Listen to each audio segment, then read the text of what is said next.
Cool. Greg, you're free to make us live.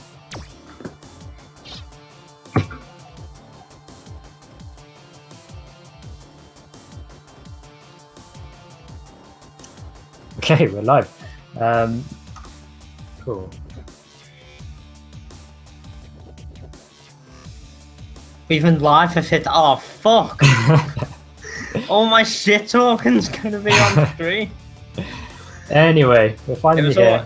Yeah, we're finally here. We had some technical stuff to deal with, but finally here at the EU finale for the beginners and intermediates in this Discord tournament. So this is the results of 12 weeks of matches, and the champions of each week get together and do their big tournaments right at the end. And I just want to say that the winner of this tournament does get first place gets 25 quid, which is it was supposed to be a season pass, but obviously season pass 2 isn't out yet, so we're just going to give them 25 quid to reimburse them for that. Second place gets £15, and then third place gets the Warhammer 40k video game. So some prizes up for grabs, but the important thing is that everyone here is mostly playing for pride, because the outcome of this tournament does determine who is the grand champion for this season. That is until we start up again next year for the next season. So we are going to get started with Blizzcrut and Omni Shambles. That will be the first match we're going to stream.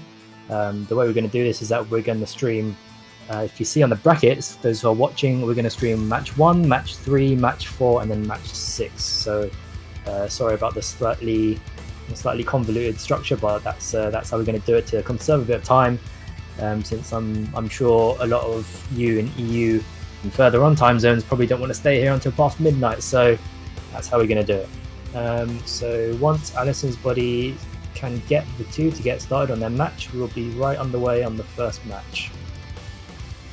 No one told me Omni Shambles hit Super Gold. When the fuck did that happen? That's started.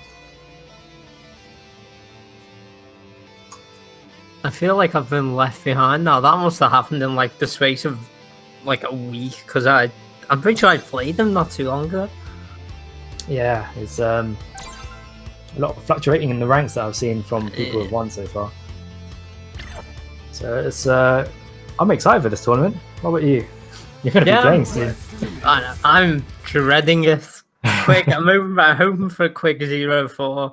That way I don't have to play and commentate and all that bollocks. I hate doing that. Because I can't mute you. I have to listen. Well, if any tips come up, do feel free to use them. But first, we're going to get Omni Shambles and Blizzcrut. Omni Shambles a recent champion. Blizzcrut, I think, won his a while ago. Yeah. This matchup, I'd say, probably slightly favours Omni Shambles Vega. He is a clawless Vega, so he doesn't really like to use the claw much. But I think in this matchup, neutral is slightly less important, because a lot of Alex players, especially at this level, don't really play too much neutral heavy play. But it will be determined. I think a lot of this matchup is determined by basically who gets the first few knockdowns, and it seems Omni Shambles has the first knockdown here. You can see how dangerous, how much life he's lost because of that one knockdown. That's probably about 60% of his health there. And now he's stunned, and that should be closing out the round for Omni Shambles. Using the V trigger for a bit of styling there. Gets that kill fairly quickly with a sequence of offense. You can see how important the first knockdown can be in this matchup, because both of them obviously don't really have an invincible reversal apart from Alex's super, and both of them very vulnerable on knockdown. So it should be interesting to see how Blizzcrut can adjust to this. So remember, we are going first to 2 guys until the winners, losers and grand finals, so that'll be the last 3 matches. Up until then, we're going to be going to first to 2. So Omni Shambles is getting a lot of getting some reads there initially. Read that jump really well actually for the EX fly in Barcelona. It is a really useful tool against people who do like to randomly neutral jump, because it does essentially shut that down. So I think Blizzcrut's going to be a bit more careful there in the next game. So Omni Shambles taking the first match of this tournament. Remember, as we are streaming, some of the others are playing their matches off stream. So as you see the brackets, some of them will be progressing. But we are into the second game here between OmniShambles and Blizzcrot. So we'll see if Blizzcrot's a bit more careful here, but obviously not, because OmniShambles throwing out that slide, a very good deterrent for characters who do have those sorts of charge moves. Nice air-to-air from OmniShambles. That's one of his main anti-airs, and he gets him with the low. You have to watch your toes with OmniShambles. He does like to throw that crouching medium a lot, that I've seen. And that crouching medium extremely crucial for Vega's damage. So, as well, finally punished one of the block slides there as well. I've seen quite a few of those. And yeah, we see the lariat mix up there. Oh, that was... and that's a comeback oh, no, he just about drops it, but he gets away with it. On a lifeline there. I wonder how he missed that. Did he use the wrong... He might have used the wrong strength for his... Yeah, he might have actually. But not to worry for him, because he just about closed out the round there. And he did make a comeback from a sizable life deficit that OmniShambles had. OmniShambles does have a good offense with his purely clawless Vega, but Blizzcrot getting a lot of pressure here. OmniShambles very close to stun. He was going for the overhead there, but it didn't quite work out. And that, yeah, EX charge very dangerous when he's far out like that. A lot of players will throw them out just to scare you, really, even though it is unsafe. That turned around very quickly after one good round from Blizzcrot. He just goes on the offense, and that second round closes it out so quick. Yeah, you can see how volatile this matchup is, because it's basically two characters who have very bad defense. If OmniShambles can't keep him in the corner like he has done for a lot of the games, then he seems to really struggle. Yeah. Both of them maybe need to stop pressing buttons so much on Wake Up as well. A lot of them are getting checked by these meaties. So getting some reports in here that RXP has won his match against Swamp to knock Swamp into losers. Yes! That's Swamp in losers, so you might still get him. You might still get him. He might, but now I don't have to face him as soon, so that's nice. We're going into this match, so OmniShambles landing a nice command grab there. And that standing medium link after the crouching kick just about connects. I think that was probably max range for it to be connecting. Nice parry from Blizzcrot. Blizzcrot's shown his comeback potential, I think, with his V trigger, very capable of coming back from a large life deficit, and he's just done exactly that. Actually, he's taken about 50% of OmniShambles' life in one sequence. Tried to parry the V trigger, but he forgot about the follow up. That was unfortunate for him. Oh wow, stun gun! Goes in with the stun gun. Blizzcrot just turned it on here. Need to get him to teach me some Alex. This is really nice. Ooh, doesn't get the full punish on the block, and again doesn't get the full punish on the box slide. Yeah, you do have to be... Yeah, you could just command grab those if he wanted to be honest. Yeah, he's throwing out those rolls again, I think, but luckily for him, most of them are hitting. And this could be stunned. Just about not enough. And he's going for the overhead, the double overhead, which is always an option. So he went for the overhead on the quick prize, decided to go for again, and it did work out for him to get that stun. So Blizzcrot and OmniShambles now at match point here. Both of them one apiece in terms of games and one apiece in terms of rounds. So both of them will be going at it, and the loser of this does get knocked into the loser's bracket. Goes with the corpse hop, but Blizzcrot is wise enough to quick rise. Whiff punished his EX throw again. Whiff punished his command throw attempt with a slide. Stop pressing buttons. Yeah, he's pressing buttons out of range too much, and Vega is just too dangerous to be pressing buttons out of range. Oh, does go for Lariat mix up, but is block. He does manage to connect that, but he's going very parry heavy here. That was... If OmniShambles can get some good throws in, basically 2 throws will win him the game here. And he's going to be worried that V trigger is running out. Nice air to air. Yeah, nice air to air to stuff out there. Nice air to air. Oh wow, just double dash up the EX command grab. It's fairly tense here. Now that's unsafe, and he wisely punishes it, but not enough damage just there. Out of range. And he's going for that charge again. He's going for the... Why would you press buttons? EX command grab. Don't press buttons against Alex when he's got you on there. Not against Alex. Not with Lariats. It's either block, it's either block or neutral jump. You've got to do one of those. Oh, it's probably the one of, if not the worst character you could press buttons against. Yeah, some very good meaties there from Blizzcrut. That was great combats as well. Yeah, great combats in all of the games, I think, actually. So well done from Blizzcrut there. Omni Shambles, unfortunately for him, gets knocked. Loses. So I'm hearing RXP has beaten Swant 2-1. So both of them. I'm just going to report that score. I like this. This is like Capcom Fighters stream. We can't stream every game, but we'll give you the updates. It's too big. It's too big to be streaming all of them. Yeah. RXP Senza in round 2. Yeah, RXP will go against Senza. So RXP's, I think he's got a bit of a challenge there against Senza. Yeah, definitely. Senza's a very solid Ryu, and surprisingly the only Ryu. Actually, the character diversity, I've got to say, the character diversity in this bracket here is very good. Yeah. Have we? I don't think we double out because we haven't got another Alex now. We don't double up on any character, do we? Oh, actually, no, Mika. Blizzcrut is an Alex, isn't he? Have we got 2 Alexes? Yeah, Blizzcrut and... Oh, it was going to be... It was going to be... Wow, I've just forgot the name. Wallbreaker. Yeah. There we go. Yeah. But we have got 2 Mikas, so Mika, the most rare. We've got 2 Karens potentially, actually, if Shadow Yuri goes for the Karen. You've got coins. So I think I'd rather see Allison play Ibuki personally, but you never know. Could play Kami for all we know. Yeah.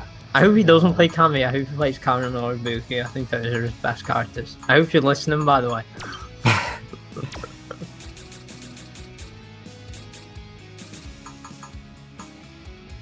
So, if we look at the bracket, we'll be going next to Alison's Body and Grimbury, assuming he's been invited already, so we'll just be moving down. Vinegar, how do you know? Still staying in the lobby. Apparently Vinegar doesn't know what bollocks means, and he doesn't know how to spell it either. So innocent and naive. Oh, come on. Bollocks is a great word. Balls. It's awesome. So Blizzcrut was the winner of that one.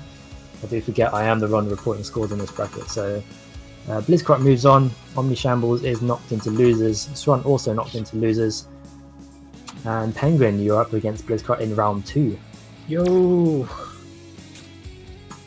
So Blizzcrut's just finished his match. He has to take a break for 15 minutes, but that should be okay. That should be fine then, yeah, because I'll need to be in commentary. So yeah, we're going to be moving on to Alison's B and Grimwood. Penguin and Omni, I think you can probably kick Omni Shambles and Penguin if you move down. Oh, right, sorry. We'll be going right into Alison's Body versus Grimwood 96. He knows this matchup, so I have a good feeling for Alison's Body. We should know this matchup, we've played enough. Yeah, this is a good start to the bracket actually, because we're already very familiar with a lot of how these players play, so it's easy to call out what sort of tendencies they both have. Yeah. And Alison's Body against Grimwood. Let's see. Yeah, I think Alison's Body would have the upper hand here. Yeah, definitely. If I'm honest. I heard the rumour, and by rumour I mean Alison's Body told me that they played a casual last night and Alison's Body 5-0'd Grimwood. So he gets the run back today on stream. Yeah. And he's only got to win 2 games, not 5, so come on. So Alison's Body versus Grimwood, they're going on the training stage. Definitely the smarter pick. As a Mika main, I absolutely loathe this matchup. I think it's you're the expert in this. So how does this matchup go? You out-footy Mika and you don't let her in at all. Basically, I mean, that is Karen's game plan anyway. She's got amazing buttons, but you can just smother Mika with them essentially and not even give her a chance. Having said that, Alison's Body's gone right in from the start. Yep. Went in with an unsafe Senha and then got her in the corner, but now they've gone back to neutral again. Shadow Yuri commented on this not too long ago. Well, in one of the sets he was playing with Alison's Body there. we did notice that Allison's body does like the random resent hard now and again. I think there's room to punish that, especially if you've got like a TP or something, which obviously Grimwood doesn't have, but some characters can punish that pretty badly. The clap may as well be a DP. Oh, yeah. Nice cross under. They're a fan of the cross under the V-trigger. Oh no, goes. That is unfortunate for Allison's body. He should know about that V-trigger mix-up in the corner though. I've done that enough for myself. Then again, you can just stand on the same side and maybe they're blocking the other way. You just got to mix it up. There's always room for nerves in this tournament, so definitely. You never know.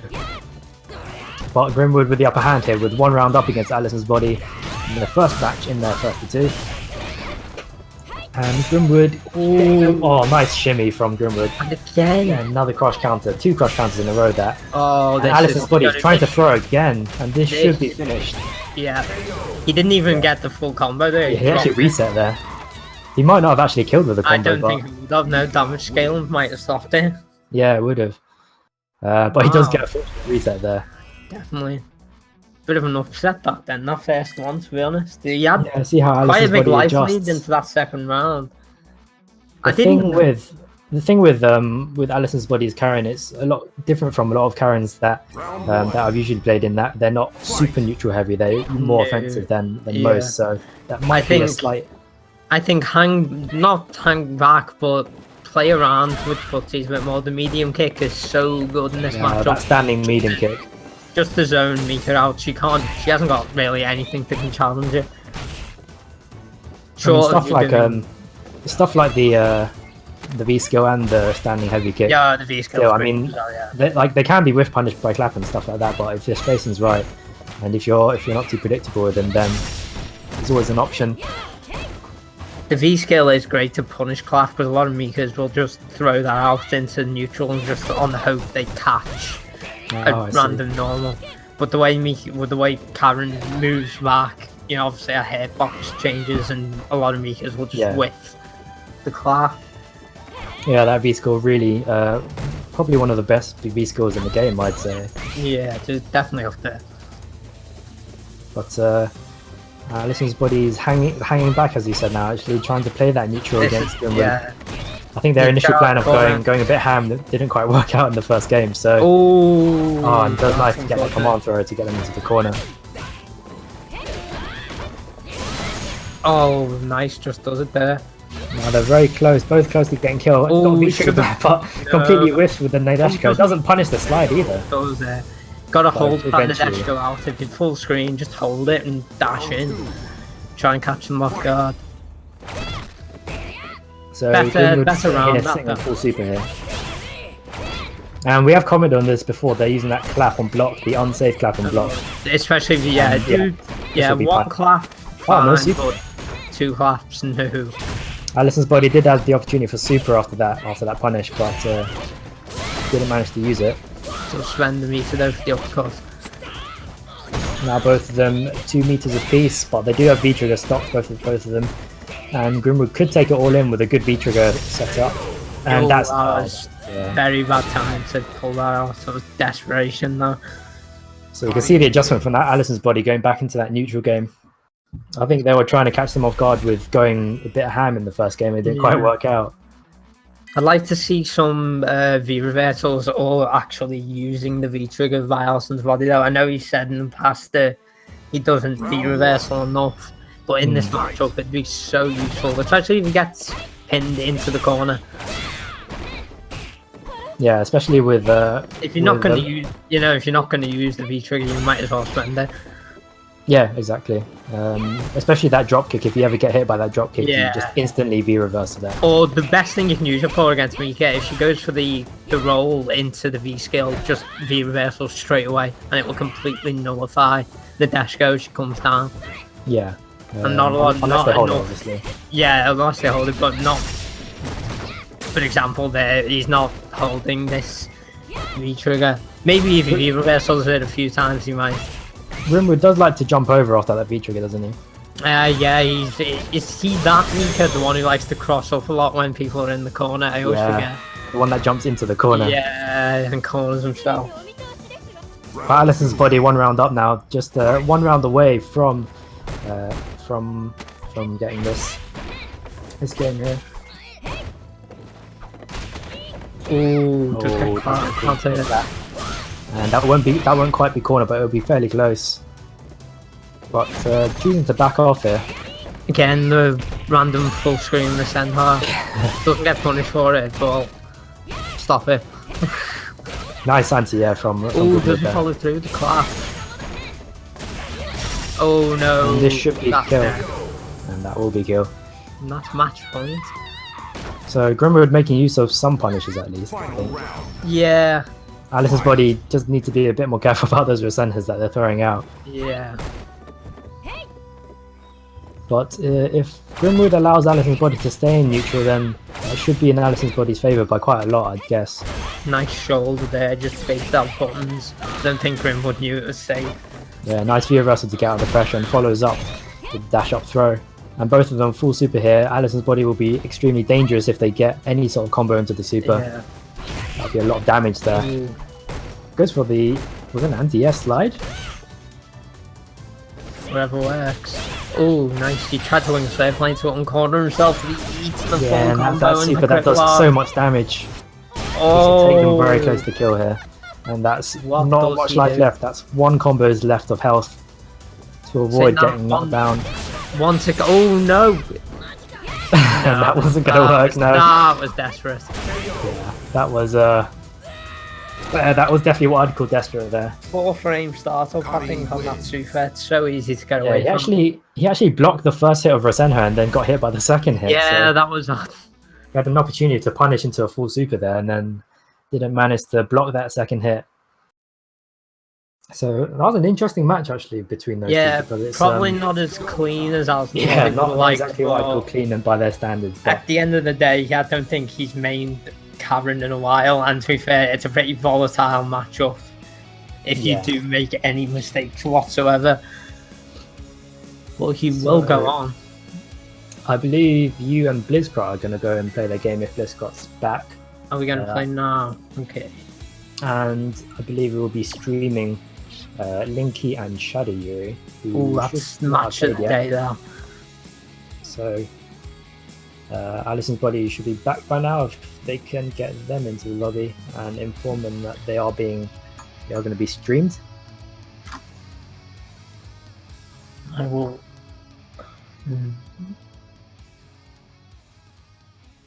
Alright, I will message Blizzcrot, see if he's back.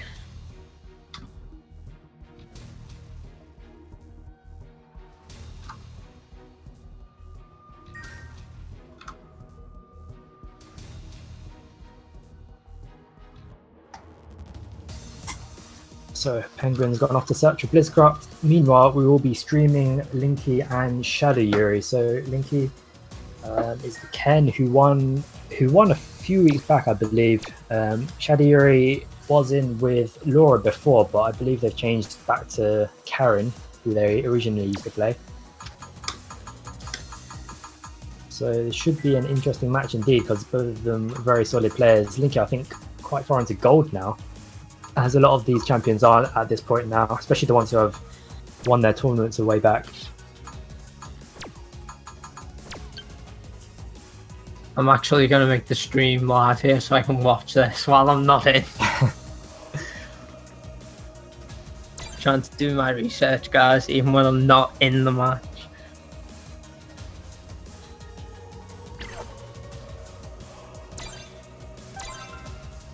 So it should be an interesting match between Karen and Ken. I believe it will be Karen and Ken. I don't see Shadow Yuri going back to Laura. God, I hope he doesn't.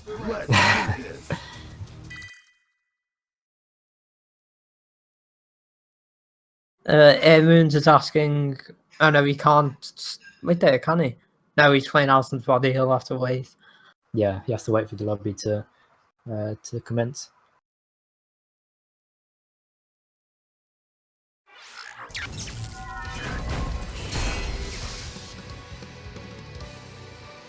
So, Linky versus Shadow Yuri, and as suspected, this will be Ken against Karen. Shadow Yuri not quite made that gold rank yet, but that doesn't mean anything, if that's any indication of their skill level here. I expect them both to be fairly even in this. You see Shady Yuri tempting to go into neutral here, but I think Linky's going to be pressing the issue a lot, especially with a character like Ken.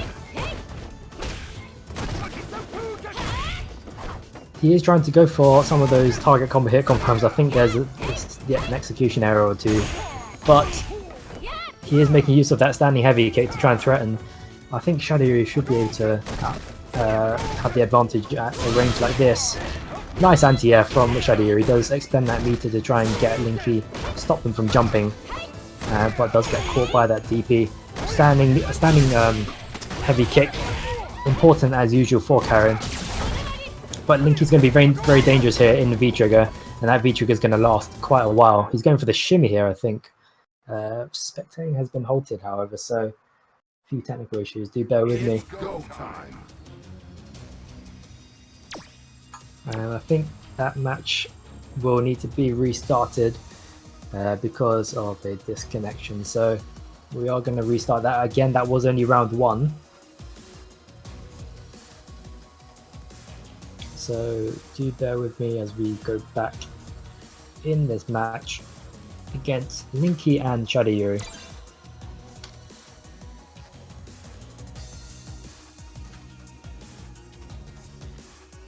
Apologies for that. We will be restarting from scratch. It is only round 1 of the first game, so not to worry too much.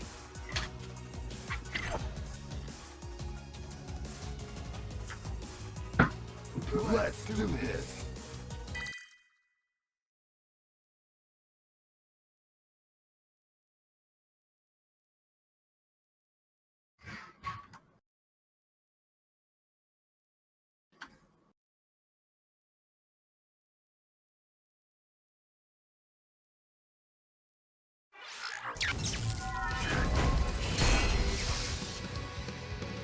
So we will be restarting Linky with the white Ken, Shady Yuri in the black Karen costume, and they'll be starting again in the training stage just to cut down on as many connection issues as we can.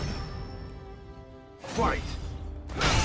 But immediately begins with a standing heavy kick, confirms it into a run DP. So Shady Yuri should probably be careful in future rounds not to dash forward like that, because he is capable of putting some big damage right at the start of the round. But Shady Yuri putting some pressure now on Linky. Linky responding in kind. That's that's an unsafe sweep rather. And Linky here with 3 bars of V-trigger ready and stopped to go, and he does widely use that. But Shady Yuri does read another action coming out, gets it with the EX Rasenha. And both of them just feeling each other out in neutral. Linky actually winning this battle with the standing heavy kick. He's making very good use of that at this range and reads the EXDP, jumps over and punishes the EXDP. Round 2. So that first round going to Linky, starting the round immediately with an EX Tatsu dive kick.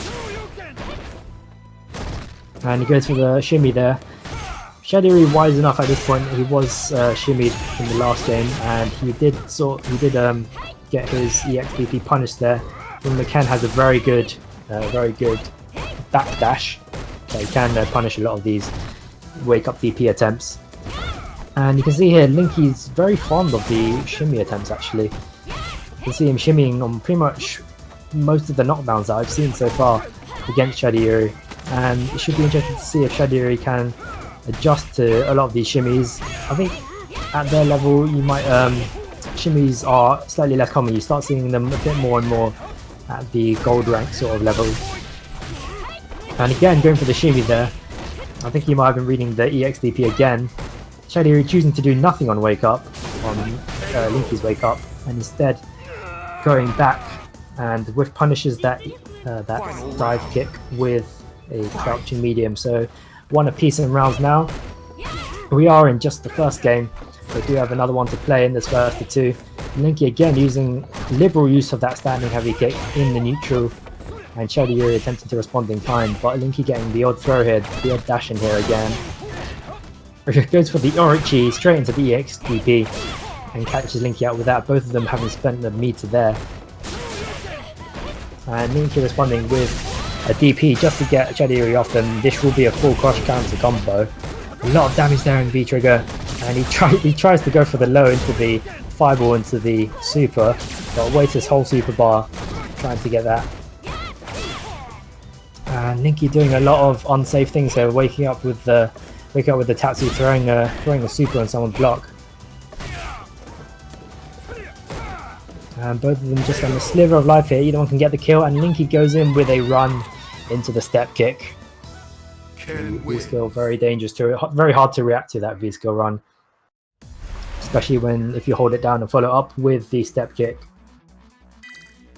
So Linky just about gets the upper hand with the first round, and just about manages to get that win against Shadiri. Remember, the loser of this does get knocked into loser of this set rather does get knocked into loser's bracket. And Linky going a bit more offensive here. He's a bit less willing to play neutral, going for the Tatsu straight from the get-go during neutral. And Shadiri just getting Linky off them with the XDP. That sweep is unsafe, but is not punished by Shadiri. Something you do have to be very good at maximizing the damage at this level, is to maximize the damage that your punisher can do. And Linky here on a magic pixel for Shadiri, just about gets the kill with the jab. I think they were trying to dash in, and he's one round away from knocking Shadiri into losers here. Both of them trading with the sweep. Shadiri, I think Shadiri is going to wanted to be staying in neutral here, staying at mid screen, even though Linky's doing fairly well with his standing heavy kick, making quite liberal use of that. And you can see how it can be dangerous to be so liberal with that, because Shadiri just jumping over and getting a full combo into the corner begins his corner pressure, but has no chance to. Linky missing the DP follow up on the V trigger, went the wrong way unfortunately for him. But Shadiri does just about manage to get that EXDP to win one back from Linky. So Shadiri has a chance to bring this to one game apiece, and both of them will be keen to get this round, with Linky just one round away from knocking Shadiri into losers again. And there's a lot of jumping going on. They're both spending a lot of time in the air so far. A lot of jumpings I've seen, and not too many anti-airs so far. So nice air-to-air there, but they are at a disadvantage there on the landing, with Linky catching them with the target combo. And another jump in there. Linky with a slightly late DP there, but still catches them. And that throw game very dangerous from Linky's Ken. But Linky here now sitting on full V-trigger and full super, can easily get the kill in one combo against Shadiri, and he does spend that V-trigger. And he'll be going for potential super here, but spends the EX on his fireball. Could have got a cross up there, doesn't quite get the kill. No follow up from Shadiri. A whiff DP from Linky, not punished fully by Shadiri. And again a whiffed HK Tatsu from Linky, which isn't whiff punished by Shadiri. And then finally Linky decides to finish it off with a DP. A hectic sequence of events there to finish off that set between Linky and Shadiri. I'm not really sure what was going on there in the last 10 seconds or so, but there was a lot of whiffing and there was a lot of lack of punishing. There was a lot of scrappy stuff, very messy stuff from at the end of that round. But Linky does take that to knock Shadiri just about into the losers bracket.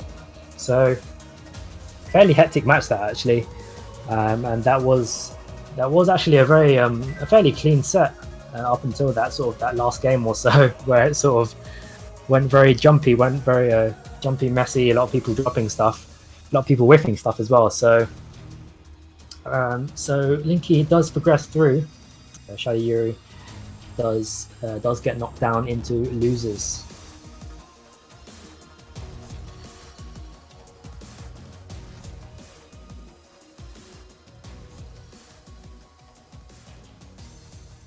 So Shadiri does get knocked down into losers to face off against Sront. Penguin at the moment facing off against Blizzcrow off stream. So their set is going on at the moment, and we will be next streaming Senza and RXP. who have been patiently waiting for us to get to their stream. Remember, we are streaming a lot of these winners brackets up until top 8, so we'll have 2 more matches that we'll be streaming. We'll be streaming Senzo and RXP versus M, and then Air Moons versus Alison's Body, who is hosting this lobby here for us. And then we'll be moving straight on into top 8. We might have to take a little bit of break as the losers then duke it out in their bracket. So I'm getting a report that Blizz has just won against Penguin, who will rejoin us very shortly. That was so How did close. that go? How did that go? We were both basically 1 hit away. I pull out V-Trigger, and as I pull that out, he's already in the first frame of an EX stun gun headbutt. So I'm fucked. That's unfortunate, especially when it freezes and you can see your limb going towards them. Exactly, I already knew it was over once I saw the V-Trigger, and I was... You missed out on a hectic last round between Linky and Shadow Yuri. Everything whiffing moves, using unsafe moves, blocking unsafe moves, missing their punishes. So it wasn't match of the day like we thought it might be. Not quite. It wasn't exactly clean. Okay, I need to see who I'm playing and lose. It's Grimwood, so it's Mika and Mirror. Oh, if I lose this, I'm going to be so annoyed with myself. So it's losers round 1, just carrying straight on now. Yeah, losers. All the losers can play their respective matches, so that's alright. I can go solo while you go against head-to-head in your mirror match between Penguin and Grimwood. Okay, will do. So we do have Senzo and RXP.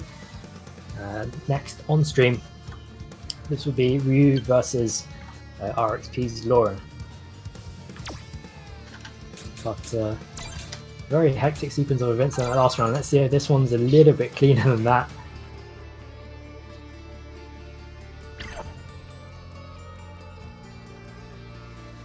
Let's do this. But yeah, for those who have just joined us, we did kindly have a bunch of donators for both the European and American finals that are taking place this week. The American finals is taking place on Sunday, I believe. And yeah, on Sunday. That will be taking place on Sunday. For this one as well, there are prizes. It is £25, which is the price of a season pass for season pass 2. Well, it should be anyway. £25 for whoever's in first place. Second place gets £15, and third place gets Warhammer 40k, a copy of that. So all of them will be gunning for that first place in this finale. And we are progressing through the winners bracket, and this will be the last round until this round in this bracket will be the last round until we get to top 8. So Senzo against RXP. Senzo's a very solid Ryu, sort of has an all-round sort of style, not too offensive, not too defensive either. So pretty much, if you can imagine, your embodiment of Ryu in Senzo in terms of fighting style. How that's something up, but he does do an unsafe sweep there, not punished by RXP. I was going on in the last game about how important punishes were, and I can see like a punish could have gotten Shadow Yuri that round in that last one to clutch the start of the comeback. And there, I think he was he mistimed that distance of the heavy Shoryu, and again another unsafe sweep. He needs to stop doing that unsafe sweep if he's gonna progress here, because he could have had that round against RXP. He was very low on life. So let's see if Senzo can stop doing the unsafe sweeps and the DPs. He was giving RXP too many opportunities for free damage essentially in that last round. RXP not actually having to do much in the last round apart from punish. So Senzo's being a bit more safe here. He does like to go with the jumping light kick for the anti-air. Doesn't even go for a jab anti-air or a DP. He's trying to shimmy there, but he does manage to parry the jump in. Again, another unsafe sweep, but it was at just about max distance. And this should be closing out the round for RXP, who does take 2 rounds against Senzo, who finishes the match on full V-Trigger and full Super. We've said before, it's always it's always kind of disappointing when you realize how much resources you have at the end of the round when you've been beaten, when you've had all that access to all that potential damage. You do need to try and use them. But RXP should be happy with that fairly convincing win against Senza, who didn't manage to take any rounds at all in that game. And RXP is going to try and press the issue here, I think.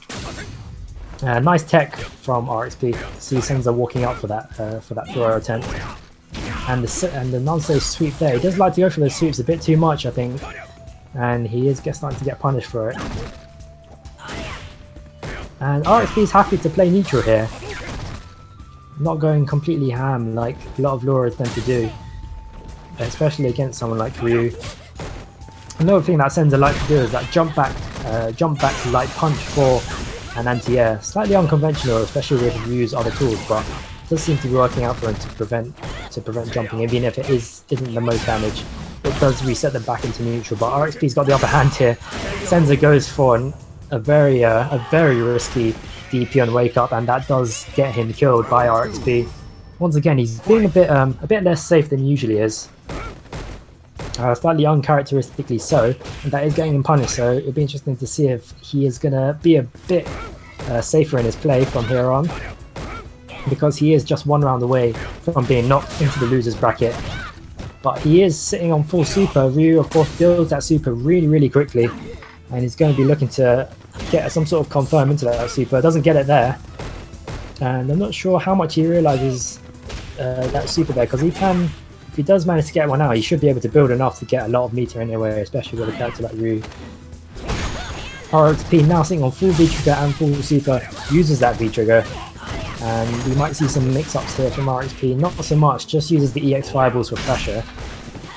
Gets a cross counter, sweep there, and doing a really good job of keeping Senza in the corner. No anti-air there, but Senza still stays on the same side, but just about gets resets them their position back into neutral. RXP basically holding down back, just taking that pressure from Senza. Senza now with a very random super, and that should be the kill for RXP, and that will be the kill for RXP. But some very unsafe play from Senza there, and you can see how dangerous it is to throw things like that out there. I think especially that last super thrown straight up in desperation there to try and get some sort of damage from RXP. But RXP does very well to move into the top 8 round, with Senza being knocked down to losers. I think there might have been a few nerves here and there, a few unsafe things going on there, but such is the way, and RXP does take it 2-0 to knock Senza down into losers.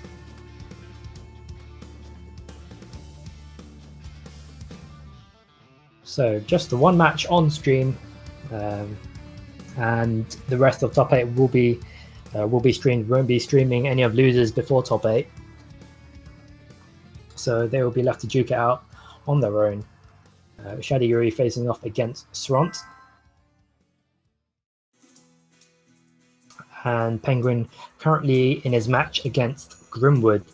But next up on stream we will have Air Moons and Alison's Body.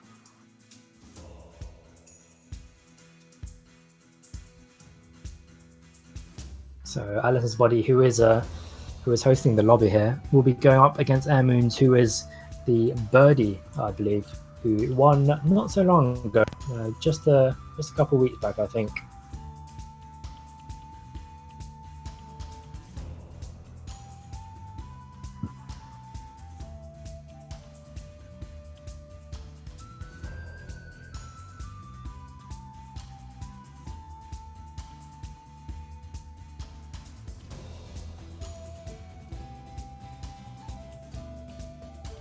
So we'll just be waiting for Air Moons to come in here, and then we will be right on the way. But in the meantime, I think we might be getting some reports from the losers bracket. I think Penguin's going to rejoin us. Yeah, he does make it through that losers bracket. That was quick. That game started off poorly for Grimwood. It started off with a double perfect for me. He did in the second game. He adapted a little bit, took a round, but yeah, needs to work on his Mika. Doing way too much unsafe shit. Was it the claps? It was the claps, Yeah, we've seen those claps before in the first game, and it was going to be getting punished big time sooner or later. Especially as someone who knows Mika. Oh, fuck. I either get Shadow Yuri or Sarant in the next round. I don't know who I'd rather. Do you know what? I'd rather have Sarant because Shadow Yuri fucking freed me off last night. It wasn't even funny. Well, we shall see. Who knocked? Linky knocked Shadow Yuri. That is odd. Yeah, that was the one where the last round was just complete madness. Madness.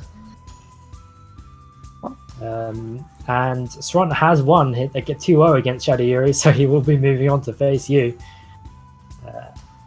Wow, Shadow Yuri. Wow. Shadow Yuri out already. He did say he was prone to choking in tournament, but that is unfortunate because he was my pick to win. Yeah. I guess I cursed him. I'm sorry, Shadow Yuri. Fuck. What do? I jab the teleports, tech the throws off the slide, and I'm golden. I'm still gonna choke. If you're fine to stick around and commentate with this match as well, we do have Air Moons versus Alison's Body. Birdie against whoever Alison's Body chooses to bring out. They do have several characters in their roster. And the loser of this should be going down to face Omni Shambles in loser's bracket, and then we'll let loser's bracket play out for a bit. We'll take a bit of a break on stream. Yeah, Sarant, you are right. We can probably stream actually one of the matches in round 2 because you'll be playing them anyway, and it'll save us having to take a break. But so I should wait for my game versus Sarant and we'll stream. Okay, that's fine. Sarant, if you're listening, don't invite, just wait for the stream. Okay, then I'll jump back into lobby for whatever game you're doing now. Yeah. So we do have Air Marines versus Alison's Body. Alison's Body going for their Ibuki pick. Like I said before, they do have a couple characters in their roster, but they do go back into Ibuki. And Air Marines, who won fairly convincingly his tournament, I believe a couple weeks ago with Birdie. He does have a fairly defensive Birdie, so he's very good at keeping characters out. And Alison's Body will want to make their way in here with their offense. Doing very well to jab the jumping command grab. Have to watch out for that V skill there. That chain can be very dangerous if Air Moons can get the right reads. But Alison's Body doing a fairly convincing job here. Air Moons, I'm not sure how much Air Moons knows this matchup. There aren't too many Ibuki players at this level. But he does manage to catch Alison's Body trying to use that V skill. I think they might be a bit more careful next time because Air Moon's V skill outranges theirs by far. But Alison's Body wins that fairly convincingly. I'm not sure if Air Moons has much of a solution against Alison's Body. Maybe doesn't know the matchup, or maybe it's just nerves or something. But doesn't really have many answers at the moment. We'll see how he adjusts. Jumping over that V skill doesn't even. Alison's Body has enough time to block there, and Alison's Body getting a few jump-ins actually, and Air Moons should be using his crouching medium to get that anti-air. That's a very good anti-air from Birdie, and a very safe match here going on. I think Air Moons is just trying to catch those V skills from Alison's Body with his own, and there we see that medium crouching punch. But Alison's Body, no hesitation there, goes for the DP straight away. Oh, nice use of the armored headbutt there. Yeah, I think if you can find more views for that armor move, then he might be able to threaten Alison's Body a bit more. He does have the life lead, however, and he does get caught by that cross-up dash, which you can jab through if you do see it in time. He does very well. That's a nice interrupt of the overhead. Who doesn't follow up on the end of his V-trigger combo there? Not quite, but Alison's Body getting a lot of free ins with those air kunais, but they're out of kunais now, so I think they might be looking to reload, and there we go. Oh, that would have been a chance there. Doesn't quite get a follow up on that kunai, but does get the overhead combo. Yeah. Slowest overhead in the game feels like, but it works quite a bit for him. Not seeing much. You can get a combo off the overhead as well. Yeah. Not seeing much use of the can or the banana, as I'd like to see a bit more of that. Considering Allison's body's jumping in quite a lot, if you threw the banana right down in front of you, and then block whatever aerial he comes in with, he might land on top of the banana. Yeah, even with the kunai, they'll be slippy on the banana. After all, you are playing Birdie, you've kind of got to play it a bit lame. Yeah, that's exactly what I think Airmoons is trying to do. I think he's just trying to figure out some answers here against Allison's body. But yeah, I do agree. A bit more food would be a good. I really like that. The medium kick to reset him, and then the EX dolphin dive. That was so good. So you do see a full bomb set up here. That'll be a lot of damage. Cross up, and that's not quite stun. If they can get one more, they do get the overhead stun. A very quick sequence set up from Allison's body, and he even spends all of their kunai right at the last. As he always does. He loves to spend all the kunai. But does manage to get the kill there, and that will be 1 round away from taking this set. Airmoons will want to try and take it back. He's using a bit more food here now. I haven't seen many bananas here so far. No. Interesting to see him use the can instead a lot. But he finds himself in the corner again. Allison's body's pressure goes too much at the moment. Puts himself in the corner. Oh, that was nice. Yeah, he does get a nice jump from on grab. Bad time to eat though. Yeah, that couldn't have picked the worst time, but they do screw up their bomb combo a little bit. Doesn't miss it that time. This might kill. Oh, I was actually reading myself DP at that point. That was with DP doesn't get punished, but does still get the round. Yeah, don't bother trying to cross up at Birdie as well, because his crouching medium punch is very good. It hits. Yeah. It's got a very good hitbox, and you see the crouching medium there again. And he is going for a lot of those overheads now, so it'll be fairly dangerous. He's going for those floor dives a lot as well. But that can proving to be a last-minute lifeline, but doesn't help him too much though, because he's now in the corner with Allison's body with 2 bombs. But he does manage to get the throw, and he does have the life lead here. That was a risky defeat, that as well. Yeah, he is probably 1 hit away from taking a game back against Allison's body. Ooh. But Allison's body, that is punishable, and Allison's body does punish with the target combo. Oh no, that's gonna chip. And that's gonna chip, yeah, that's absolutely gonna chip. When you're up against an opponent with full super, you've got to be looking out for your life there. But he does bring one back just about, so maybe he is starting to make some reads. I think he's starting to be a bit more. He's starting to pressing the issue a bit more as well, because I think he was sitting back pretty much the whole of the first game. Yeah. And he was just getting stuck in the corner a lot of the time against Ibuki. You probably don't want to be in that sort of range. Fight. But they'll be going in for the last game here in this set. And this, so I suspect the rounds here will be fairly long as well, because Airmoons is going to be trying to keep Allison's body out as much as they can, as much as possible. Ooh, but that is definitely not safe, and Allison's body does whiff punish, doesn't get follow up from that target combo though. And nice whiff punish from Allison's body there again, punishing that dive. Does block the overhead this time, not that time though. Got some good neutral as well, using that V skill to reduce that hurt box and go in with the V skill. Again, fully charged V skill this time, yeah. And Airmoon's not blocking these cross up dashes. And then falling for the tick throw as well. It's a very dangerous situation for Airmoons now, so if Allison's body can take 1 round, they do win the set. They are 1 apiece in games at the moment though. Goes for immediately for the X headbutt, trying to catch Allison's body pressing buttons, I think. That was nice command grab to follow up as well after the block. Hard and again, not blocking that cross up command dash. Blocking the overhead a bit better now though, so it's nice to see a bit of adaptation. Yeah, I've seen overheads quite a lot from the both of them actually, using making liberal use of overheads. There's the banana that we talked about earlier. Just about manages to whiff that V skill, that chain.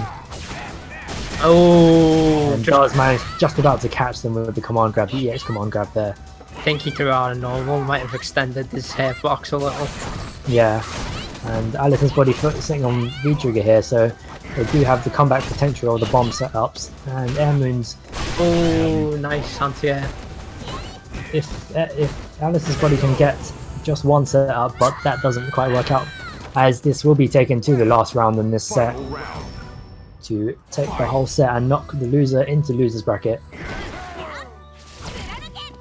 And you see here, Air Moon's again trying to keep Alison's body out, making very liberal use of those normals. Alison's body eventually caught up to it, but they did lose about 20% of their health. Ibuki, of course, I think Ibuki has 900 health, I believe. I think so, yeah. Yeah, not much health at all. Really low. I think 9, is it? Yeah, 9 is health. Yeah, 900. But they do have the bomb setup available for them here now. But no follow up on that V-Trigger. Oh, just yeah, just pressing that low, just desperately trying to get that win. But he does get that comeback though. He was struggling a lot at first, but he does manages to take the set against Alison's body. So well done to Air Moons there, who manages to bring it back against Alison's body, who was playing very convincingly at the start, but Air Moons making those adjustments and just making life really hard for Alison's body, especially at the end there. So Alison's body knocked into losers by Air Moons. Let's have a look at the brackets. And they will face off against Omni Shambles now, so they're free to have their match in losers bracket. He definitely has enough knowledge in the Vega matchup. I think he should take that personally. My money's on Alison's body. I'm sorry about the commentators' chaos, but always seems to happen with you. I want to go back and watch the Shadow Yuri games. I really want to see what lost them the games. Maybe I'm just really bad, and that's why he beat me. But Linky's also a very dangerous Ken, so it's not not too much of a it's not exactly an upset. Oh right, yeah, Alison's hosting the lobby. And yes, so we will be streaming Stront and Penguin while the rest of the guys do their matches to finish off that the pre-top 18 losers bracket. So we will be we will be having to stream Alison's body and Omni Shambles actually, because Alison's body is hosting the lobby. Right, so should me and Stronko play off stream? Yeah, you can play off stream. Okay. And we'll be going straight through Alison's body and Omni Shambles actually.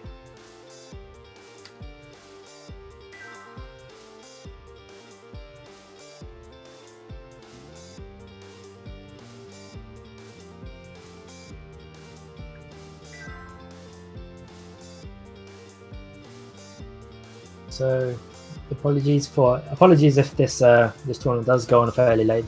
We are streaming a lot more matches as usual, but that is for the benefit of pretty much everyone here, because more matches is always good. More matches to watch back, and we have had some really good matches so far. We have the more hectic ones between Linky and Chadiyuri, and some of the more tactical ones between Air Moons and Alison's body. So something for everyone so far. Remember, this is the beginner and intermediates Discord, the European one. The American one will take place on Sunday, but for now we will be in Europe. Remember, there are prizes up for grabs for this, donated by our very kind donators to the Discord here.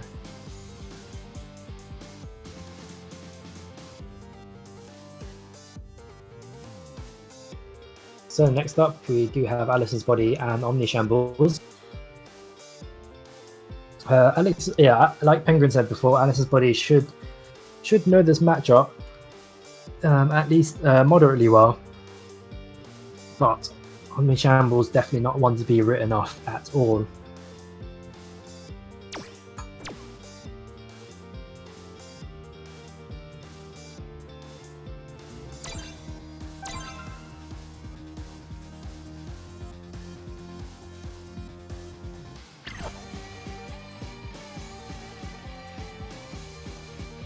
Let's do this. So they'll be going up against each other. It should be Vega versus whoever Alison's body chooses to go with. They do have an Ibuki, a Karen, and the Kami in their roster, so should be interesting to see which one they go with. Should be interesting to see the matchup between these two as well. Omni Shambles, a predominantly clawless Vega, doesn't like the claw at all. Takes it off at the first opportunity, and a very aggressive Vega as well. Doesn't spend too much time in neutral actually, which is quite rare for Vega actually. But some Vegas do like to do that. But we'll be facing off here in the London stage. Omni Shambles all dressed up for this with his Halloween costume here.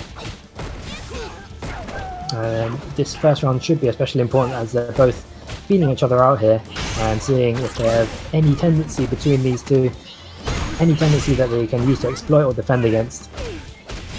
But Alison's body immediately with the upper hand here. Omni Shambles just pressing too many buttons, getting caught by cross counters left and right, getting caught by straight buttons as well. It's fairly rare you will see Vega being beaten by Ibuki in the neutral, but Alison's body definitely has the upper hand here. I'm not sure if Omni Shambles is familiar with this matchup at all. And Omni Shambles is one to use the slide a lot, but that can be neutralized a lot by Ibuki's hop kick. And nice air to air there to stuff the jump here. And that is unsafe, but the crouching medium just not quite there, not quite enough range there to get the punish. Both of them sitting on full super here. Omni Shambles can get that V trigger into super if he can connect. A very good, if he manages to get a punish here, this could be a super potential. And this will be a super, and this should finish off the round. That will finish off the round. Just a very unwise DP there from Alison's body. And you can see how much damage that cross counter did. And Vega can output a lot of damage when he's got as much resources stocked as Omni Shambles did there. But the disadvantage is that he does start the round with nothing, as Alison's body has a full super stocked. And that slide very unsafe. He does slide a lot, and he will need to cut out on those against more smarter, more defensive opponents, like Alison's body was there in neutral. But choosing to use the slide again there does work out at that point. And Alison's body, I think, trying to make more liberal use of that hop kick, that forward heavy kick, to try and stuff out any slide attempts. And going with the jump in into the tick throw, and then gets a meaty medium punch off that to finish off the game against Omni Shambles. So Alison's body, one game up, advantage to them in this first to two set in the first stream game of losers bracket.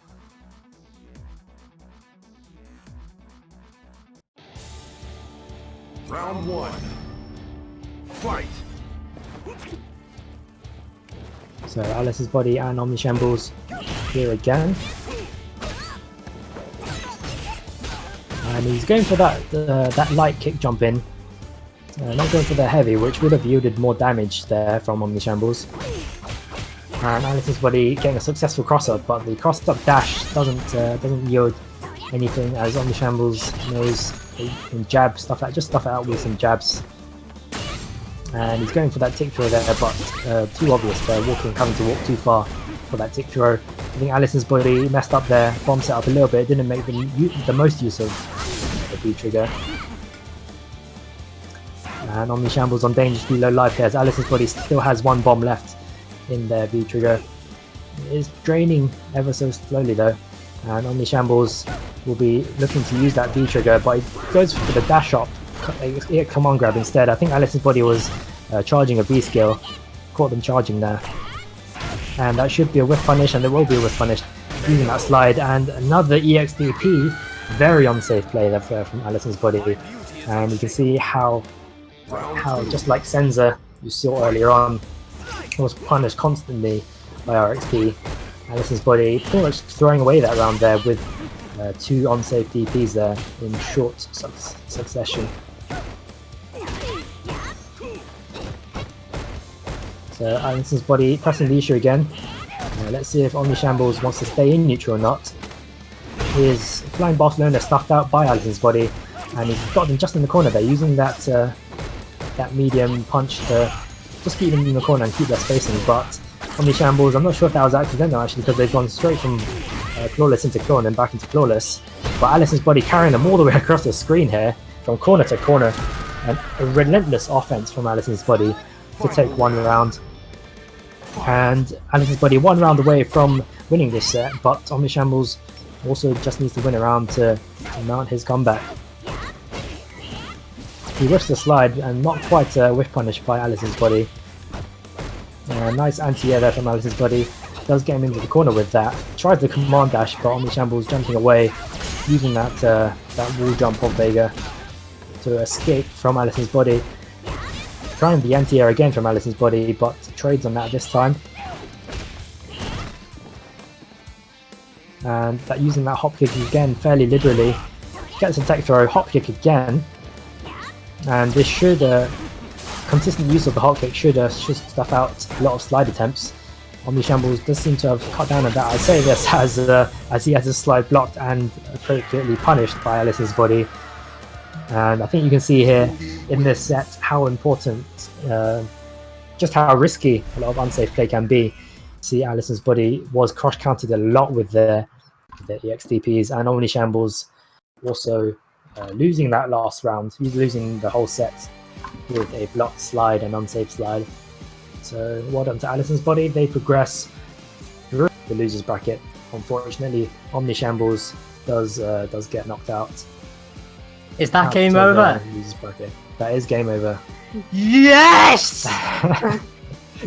Yes! Fucked! I mean that in the nicest of ways, man. Honest to God, you have no idea how happy I am. So that's Alison's Body through against Omni Shambles, and they will be facing Senza next in losers bracket. So I'm assuming that you won that, that last set. 2-1. Yeah, that 2-1. would be 2-1. Oh my God, GG's Sharons. Fucking hell. So that's a lot of your bogey opponents knocked out now. That is loser of 14. So I'm fighting at RXP or Air Moons, and I've beaten RXP once. Don't think I've ever played Air Moons. That will be interesting to see the outcome of that. But I've made it to top 8 anyway. I'm happy. That was my goal. As long as I made it to top 8, I was fine.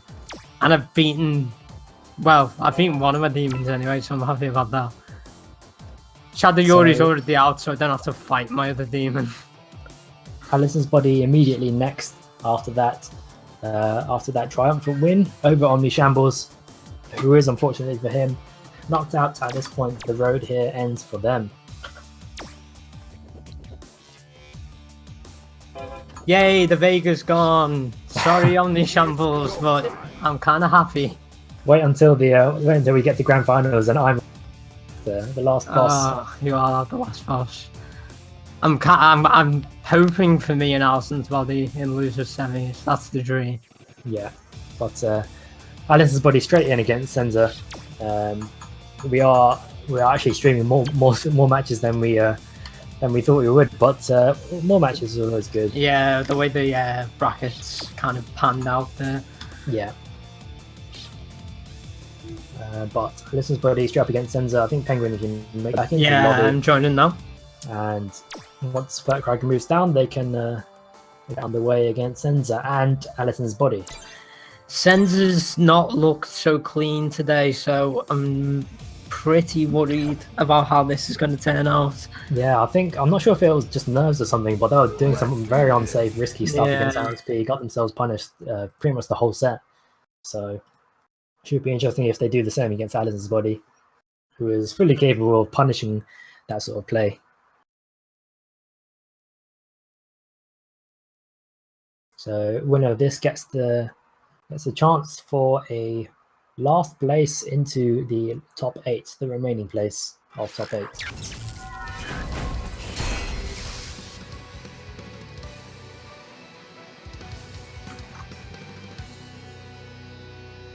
So Alison's Body going with the Ibuki here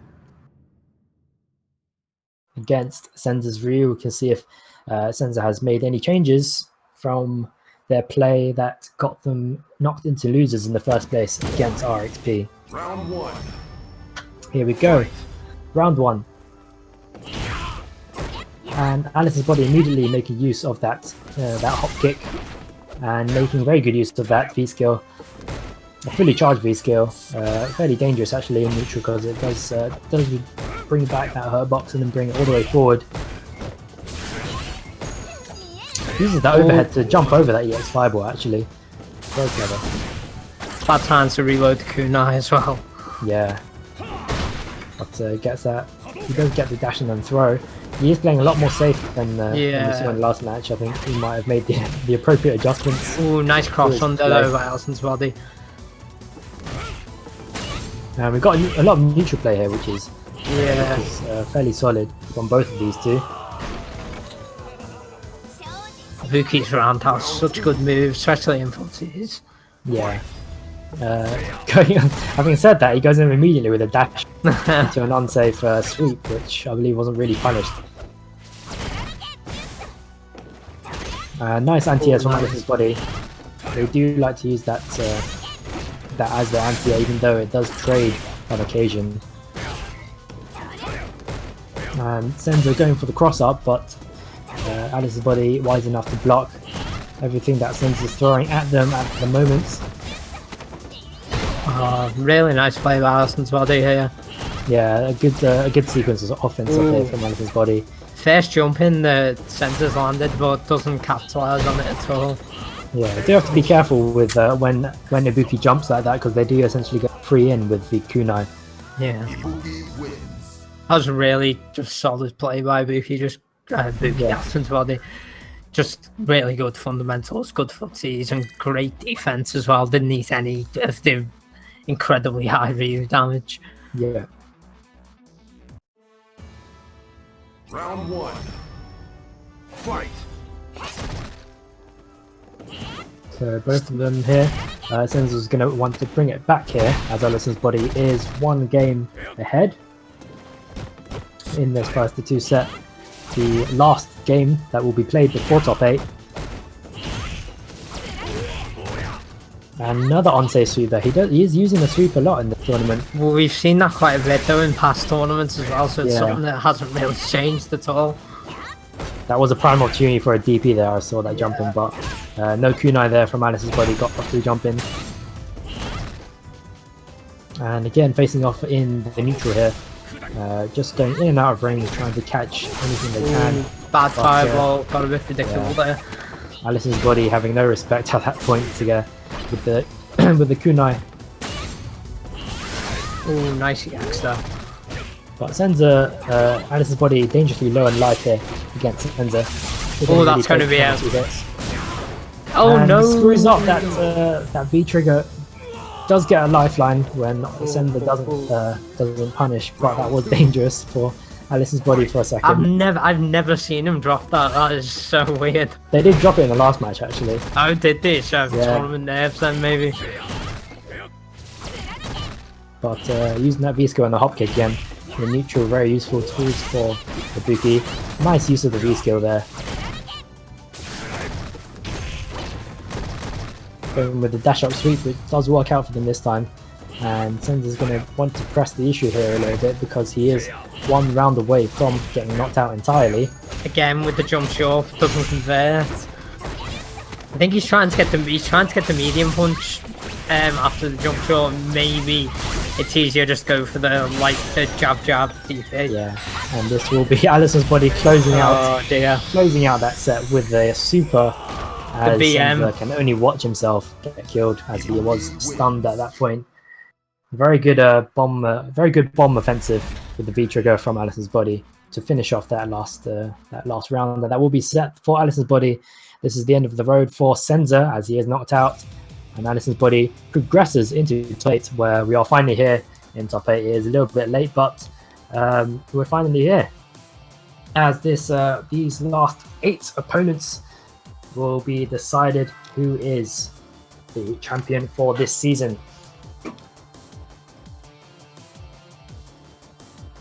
So first up we have, if we take a look at the bracket here, once the results are inputted in here,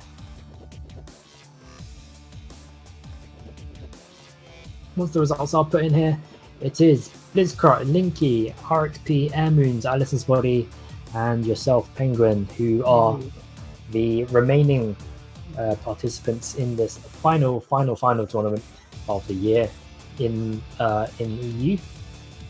So Blizzcrot versus Linky, RXP versus Airmoons, and then the losers of those will go down to face Alice's Body and Penguin.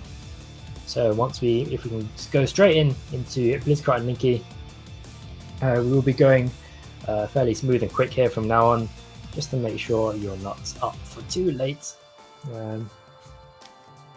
Yeah, as Fair pointed out, sorry for the misinformation, guys. It's top 6, really, when you think about it. Yeah, it's actually not top 8. But yes, top 6, I believe. Well, round 3. Let's call it round 3. We lost one person and it screwed up our brackets. Yeah, we did lose a guy who was 1 minute late after the bracket was locked. So yeah, next year do try and be on time for these tournaments. But next up, Blizzcrot has come from the lobby.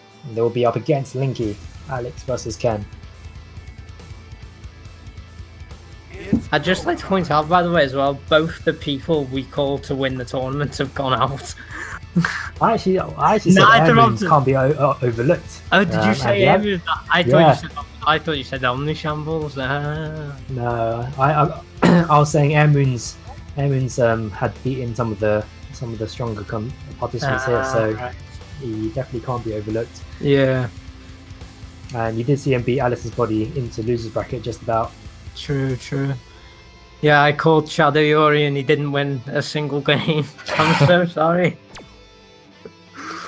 But you did get your run back against Swant in. I'm so happy about that. You have no idea. You still have a top 6 to play through, so I don't even care. If I go out, don't even care. Right. Want to move down, and then Linky can start his match against Blizzcrot. I think pretty much everyone in this.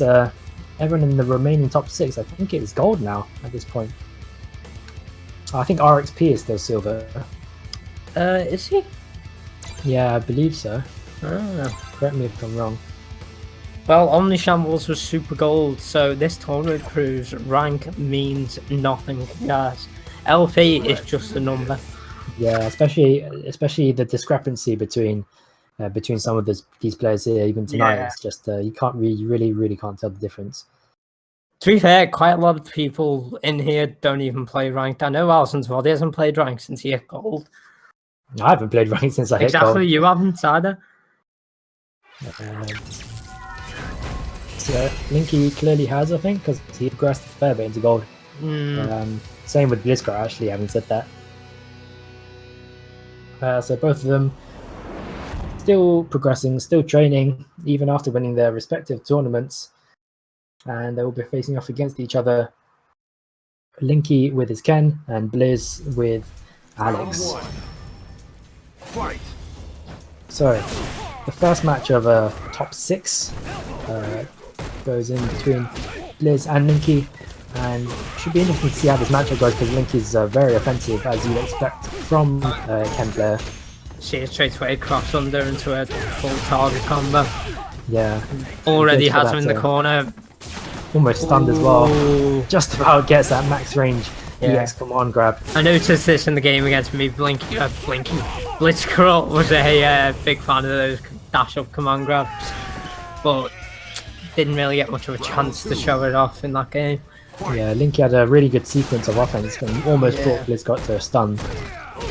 And unfortunately, the comeback from Blizzcrot, which they have done in the brackets before, didn't quite work out and wasn't quite enough in that round against Linky. But can't write him off yet, because they still have a lot to play. The lariat mix up into the command grab. How dangerous Blizzcrot can be on the offense. There we go. Almost gets the kill. And that will be the lariat mix up into the low. Yeah, pro safe, guys. Don't let Blizzcrot get you in the corner. It's not quite Mika, but it's nearly as good. And he's using that. I think a lot of Ken's do try to use that heavy Tatsu to try and get themselves out of trouble. But with someone as long limbs as Alex, you can't really be doing that. Yeah, you'll just get smacked the minute you land. He'll get smacked with his boot. And Linky does go for a lot of shimmies. You saw, actually you didn't see, you were playing, but against Chadayuri they were pretty much using shimmies on every single knockdown. Yeah. He's using And these Technical lights is very good a with lot. shimmies. Using these lights a lot from meteors. Noticing a lot of just shorts and jabs. Yeah. Oh, there it is. There's that dash up, yes, command grab, and no follow up from that. Again, no, that wasn't that pattern I noticed against myself. It was the 2 command grabs followed up by the elbow because he thinks this time they're going to jump all the buttons. He does get caught with a very sudden dive kick though, so Linky will take that first game against Blizzcrot. So we'll see if Blizzcrot can. He didn't lose that overwhelming by any means, no. So he's always got the potential to come back, especially with a character like Alex. Ooh, nice cross counter. He's pressing buttons on wake up there. He's Ooh, no. But the empty jump, I think, didn't really work out. No. And he's getting completely pummeled here from screen to screen. Ken, of course, one of the best corner carry characters in the game. Oh, does go for Lariat, but the DP beats it out. Goes for the sweep on wake up. I'm not sure how much I approve of that against Ken, but he does manage to get the EX command grab again. Another sweep. Oh, nice. He tried to go for the throw there, but he threw it too early. Threw it too early against his block. And unfortunately, that did cost him the round. Just throwing that throw a slight second too early. So Linky 1 game up, but Blizzcrot's hoping to make up the difference here and bring it back. Oh. He does like using that sweep on the wake up, which is very risky. Cannot believe he went for the DP there and he was 1 hit off stun. Oh, nice stun gun back out there, but the stun here. He's going for the empty jabs. Oh, that's so reminiscent. Yeah, this is so reminiscent of the game I played against him. I kind of, not easily, but took the first game, but then he just came back in the second and absolutely ran a train on me. He has some great comeback potential. You see his title there. He's got the title of Awakened Potential. Once he does awaken, he can take that comeback against you. And Linky, of course, has felt the power of his comeback potential. Using that heavy Tatsu again, not exactly a full punish from Blizzcrot, but does pay for it with a boot to the face. And again, the sweep on the wake up. I think Linky is just pressing too many buttons on wake up here. You really can't be doing that too much against Alex, who does like to throw meaties. And completely unsafe DP there, completely whiffed. I wasn't really sure what he was going for.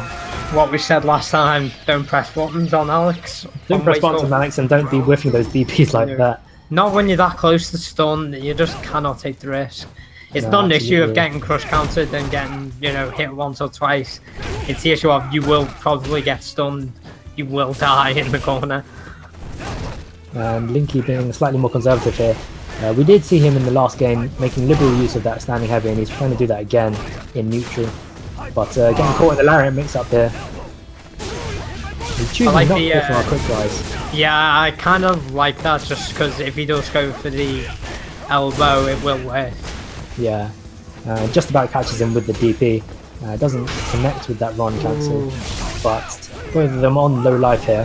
Going for the fully charged V-trigger. Yeah, that wasn't smart. Yeah, that was not a very good idea at all. So Blizzcrot still 1 round away from taking this, but Linky also 1 round away from taking this game as well. So Blizzcrot making very good use of his meaties actually, because he's catching Linky, pressing buttons again. Pressing buttons on wake up. You can't be pressing buttons on wake up in the corner like that. And again, gets the heavy hit Tattoo trying to escape. It's not going to work against Alec. Stun. Yeah, that's a very nice lariat mix up there, and that should be the win for Blizzcrot. So a fairly convincing win from Blizzcrot there.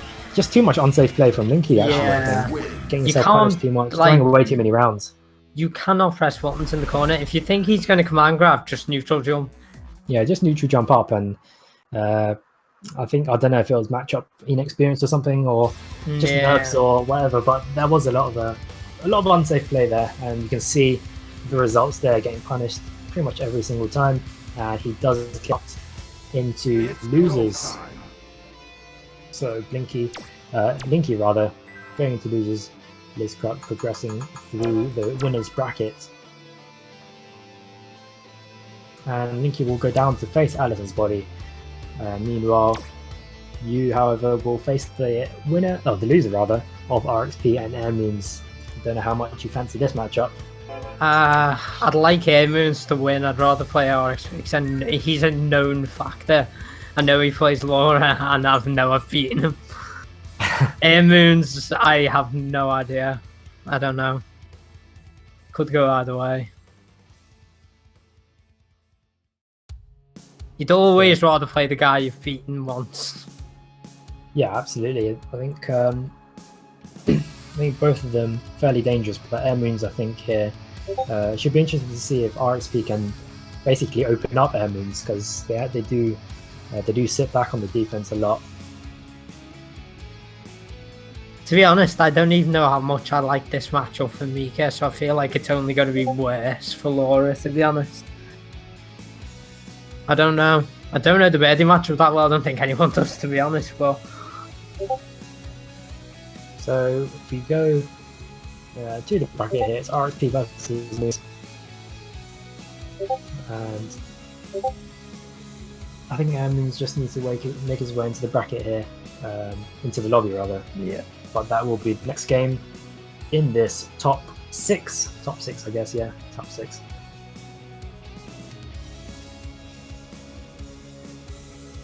And we've already had a few casualties. Omni Shambles, Shadow Yuri, Grimwood, and Sront, Senza, all of them knocked out so far. And then if you constitute a few upsets here, actually, Penguin. I don't know. I want to call Shadow Yuri an upset, but I feel like me having played against him so much recently, that might be a bit of bias on my part. But I guess who else? Well, Omni Shambles was super gold, so I guess you could consider that a bit of an upset. But other than that, I'd say it's gone how I would have expected it to go if I was going to call it beforehand. Yeah, it's I'm quite happy with how the top 6 turned out. Yeah, I have to say I was expecting some of them to progress a little bit further than. Some players have also progressed further than I expected them to. So yeah, it's not gone exactly as expected, which is always nice. Surprise to have. But Alice's body and yourself still in this tournament, even though you are in losers, getting a chance to make it into the grand finals. And grand finals will be either Blitzcrank or the winner of this next match here. We're just waiting for Air Moons to come into this lobby.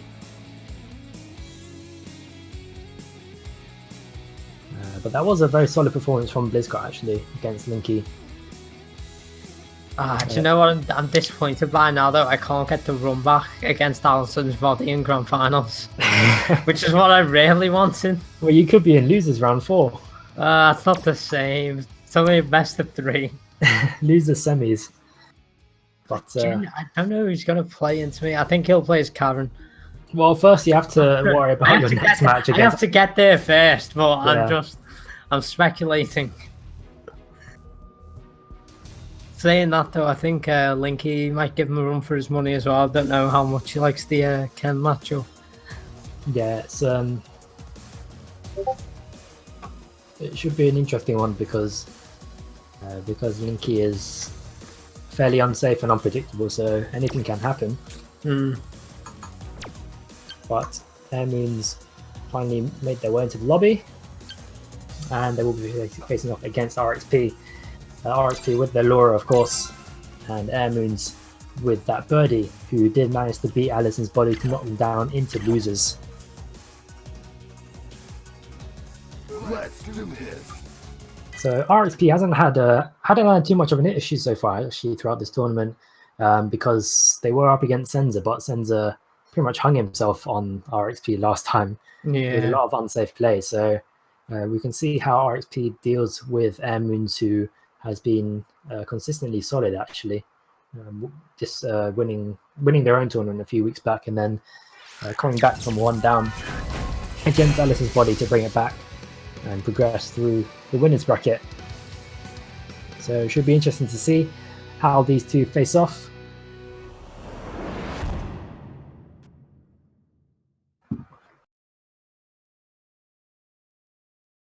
And it should be interesting to see if essentially if RXP can figure out a way in, really, because that's what they really need to do with Laurie against Birdie. But RXP is fairly conservative as far as a lot of Laurie players go. I don't know if you remember, they do like to backdash a lot. RXP. Yeah, I do recall. But Ooh, if Edmund jump. can keep his defense up, then this will be a good job for him. They scraps. Getting caught in the throw loop here. His stun now halfway, but RXP again goes for the backdash when it might not be exactly the best option. Sometimes I think you do have to keep up the pressure, especially against a character like Birdie. You can't really be letting them escape. Ooh, lands on the And can. now Ooh, RXP doesn't is answer it. Yeah, I think he might have messed it up, but Yeah. didn't really catch it. But Ooh, hit by the overhead. Does he drop it? Nope. this time, and both of them. Oh, why would you wake up without with forward face? RXP crossing himself up, I guess, with his own elbow. Yeah. When you wake up. Can't approve of a button like that once you wake up. No. But no anti-air there from Air Moons, letting RXP get a free in with the jump in. Oh, nice use of the armor on the forward face there. And he's using that bananas now. He didn't use a lot of bananas in his last match against Alison's Body. But we did see a lot of V-skill using that chain fairly heavily. Again. He's not actually using the crouching medium for the anti-air, he's using the crouching heavier. Is it? That's a very odd choice, that very slow move. Yeah. But he is almost at full stun here against RXP, mounting lands nice reset for the command grab. Lands the elbow, goes straight into grab. If anyone's watched the new Excellent Adventures, Mike Ross did confirm that if you land the elbow, any grab is a true combo. So land the elbow, do command grab, true combo. Yeah. According to Mike Ross. That's according to Mike Ross, so grain of salt and everything. Apparently no one reacts, so there's some secret tech right there for Swiss VC. I think very few legit statements ever begun with according to Mike Ross, so grain of salt. Hey man, you got 4 for the Evo. Forever 4th, but for now RXP's having a bit of trouble with Air Moons at the moment, and they do seem to have lost around half of their health, and a lot of Air Moons, well, a lot of Birdie in general, or characters who like to keep out, you do sort of somehow look at your life bar about halfway through the match and then realise you've almost lost. It's a lot of stray hits and stray damage that does get you. That's a lot of grey health. Not gonna matter. Oh, the chip again. Yeah, he did do very well in building up that grey health. He would have chipped if he hadn't. Oh yeah, definitely. If he hadn't bitten off that grey health at first, but very nice from Air Moons winning that first game. And it looks like if RXP can't take this game back, then they will be going on to face you in losers. That's a run back from a few weeks ago from the last time I played in tournament. Yeah, it is, isn't it? Using that fully charged fireball to try and threaten, but I really like that banana much too dangerous. He wants him to jump.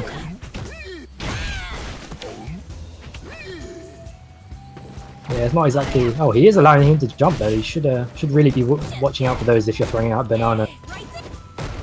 It's not like Guile who has to charge his own flash kick to try and anti-air. It's simply one button. So. Oh, nice use of the armor again. But again, building up that life lead. Ooh. Oh, this could be perfect. It is. And it will be perfect.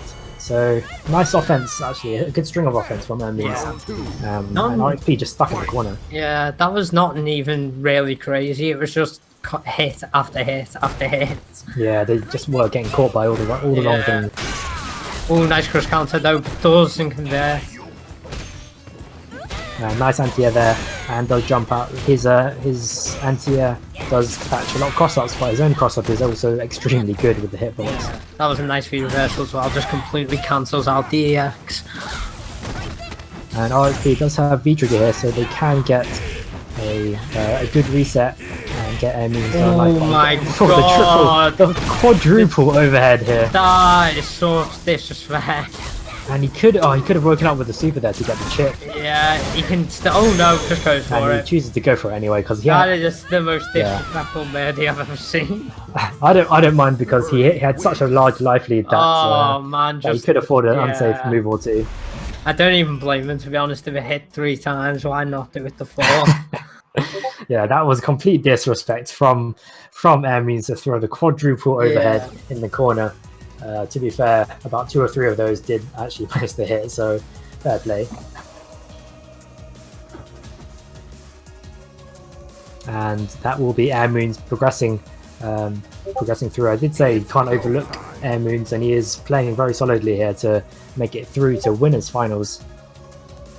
And he will be facing off against Blitzkrut. I think he took that 2-0. And RXP will be going off against Penguin, but in the meantime, Linky will be facing off against Alison's Body.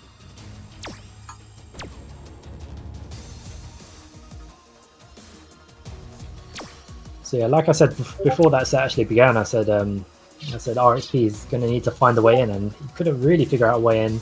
He did get the occasional string of offense and the reset into a few command throws, but nothing too substantial. Air Moons remained in control for most of it, I think, against RXP.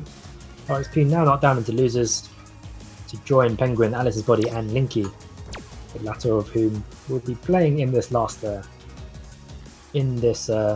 first losers top 6. Losers round 3.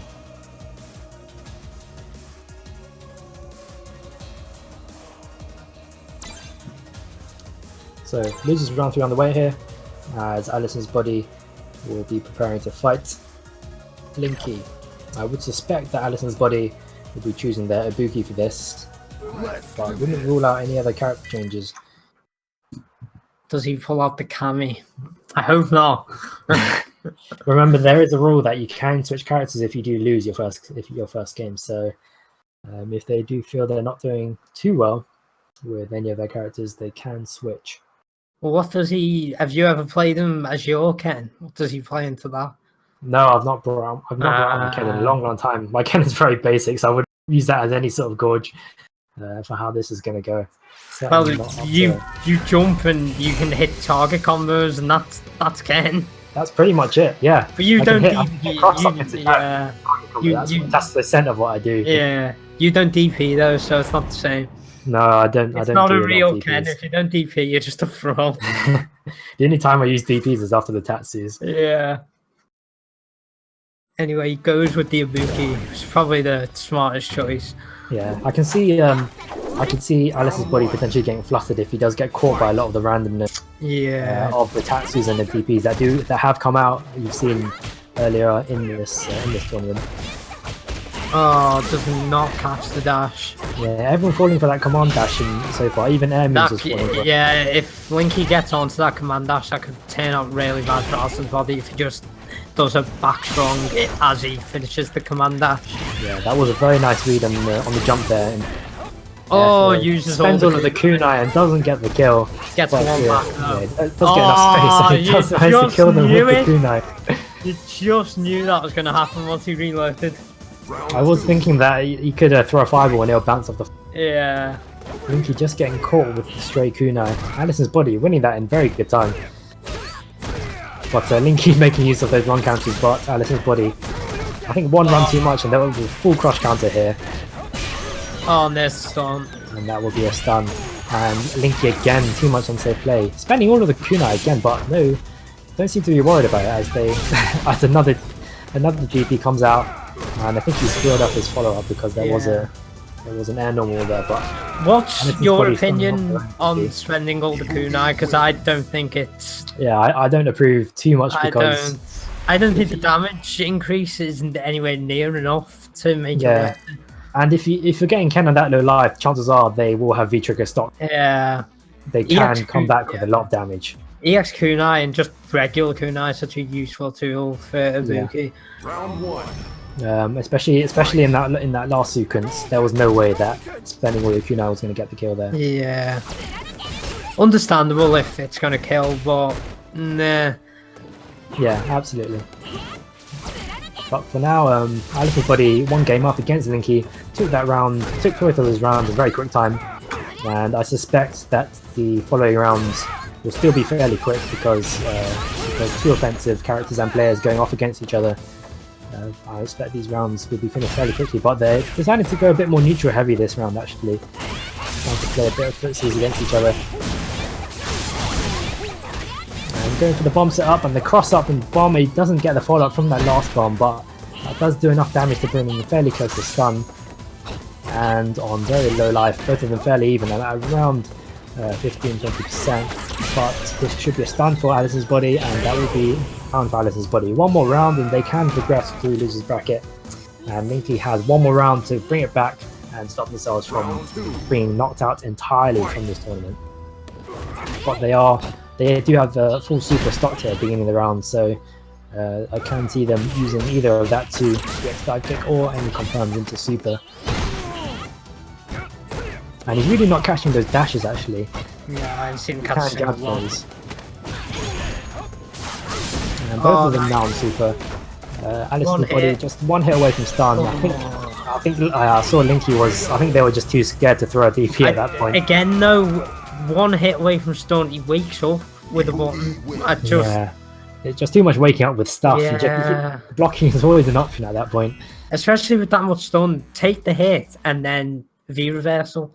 Yeah, it's your best option in that scenario. But anyway, congratulations there to Alison's Body.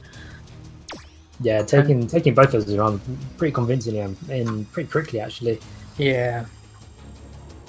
I am an idiot. Feto Oris in chat does point out that he uses all the kunai because it's all about disrespect. I should have known that, to be honest. I don't know why I even bothered BMing your opponents mid-game. Ooh, is it me, RXP? No. Ooh. Yeah, you are facing off against RXP this time, so how is your Laura matchup experience? Good, you know, actually. It's actually alright. We'll see how this pans out between you and RXP, so you're going to head off and start that match. Alright, RXP just going to make themselves into this lobby, and we'll all be moving down as they begin their matchup. Laura versus Nico. In the last match of losers round 3. And the winner of this does get the chance to contest against Alison's Body, who will be playing next. Let's do this.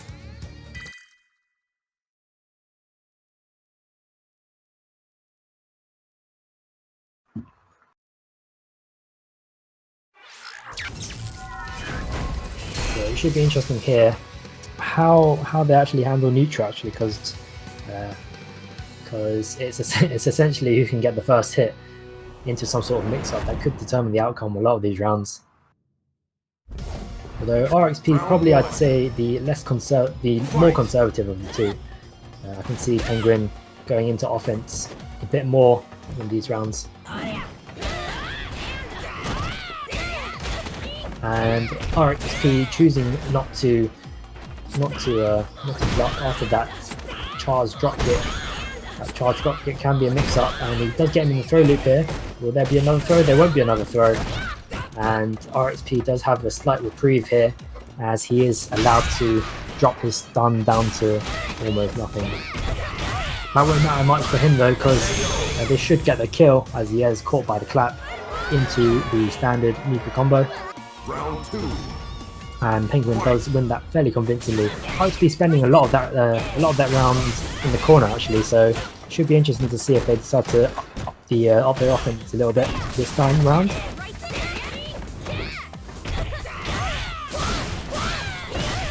And there's the clap combo to bring RXP into the corner, but they do get themselves out with the elbow. And waking up with jabs there, going straight into the jump in, and going with the, I think that was a kick into the command grab. And again, waking up with the crouching jabs. I think Penguin's going to have to get his point if he's going to stop that. And a lot of jumps from Penguin, not being punished by RXP, but nonetheless he does get the kill. And Penguin using jumping as a lot of the source of his offense here, especially jumping over, crossing up into that into the cap combo, and tried a command throw there, but his timing really needs to work on his timing there, because his meaty has been off point in this game so far, with RXP waking up a lot with crouching jab. And it should be interesting if RXP uses his V skill as he has before in this tournament. And there's the V skill, but it's not safe. It does get punished only by a throw, however, from Penguin. And now RXP actually changing his game plan a little bit, just sort of hanging back and then catching Penguin on the counter actually, which is an interesting strategy to say the least. It does seem to work out for them. They do get a jump in. I think Penguin might have been blocking the wrong way, anticipating the cross up, but RXP staying on the same side, getting that combo to win that first game. So Penguin one game away from being knocked out here, but can't rule out Mika ever in these tournaments, because they can come back from pretty much anything with the right mix-ups, with the right reads. And they get the reset straight into the clap, and this should be another reset. Doesn't go for the command grow, and it is blocked and B reversal. Not much follow-up from the B reversal from Laura.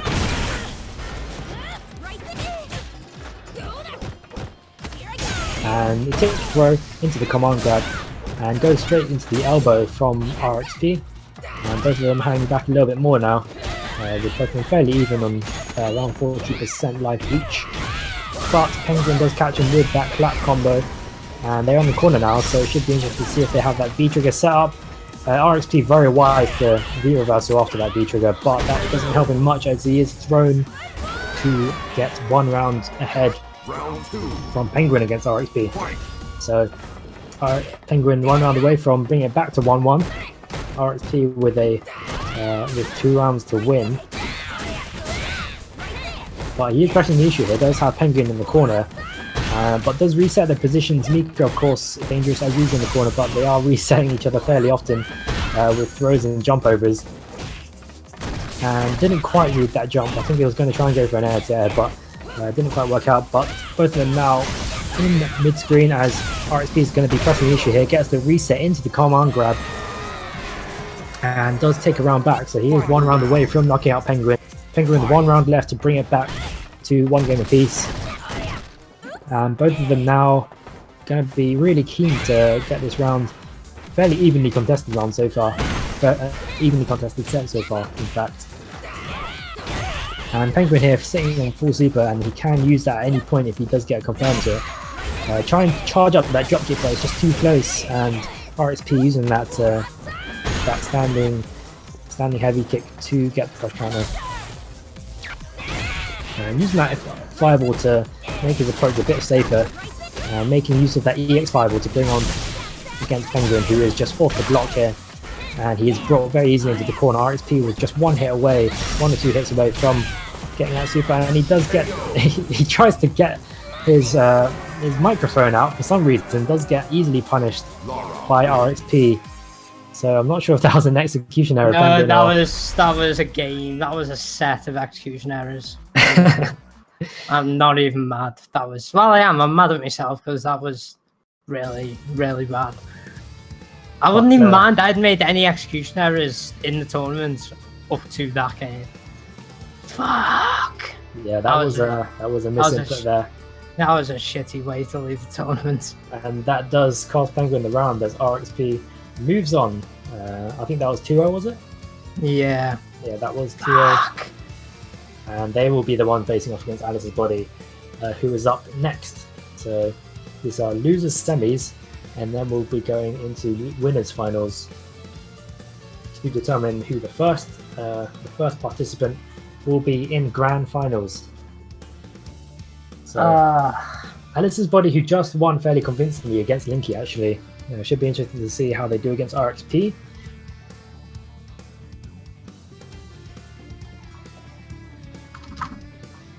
But as someone who just actually faced off against RXP, how do you see this going between Alison and RXP?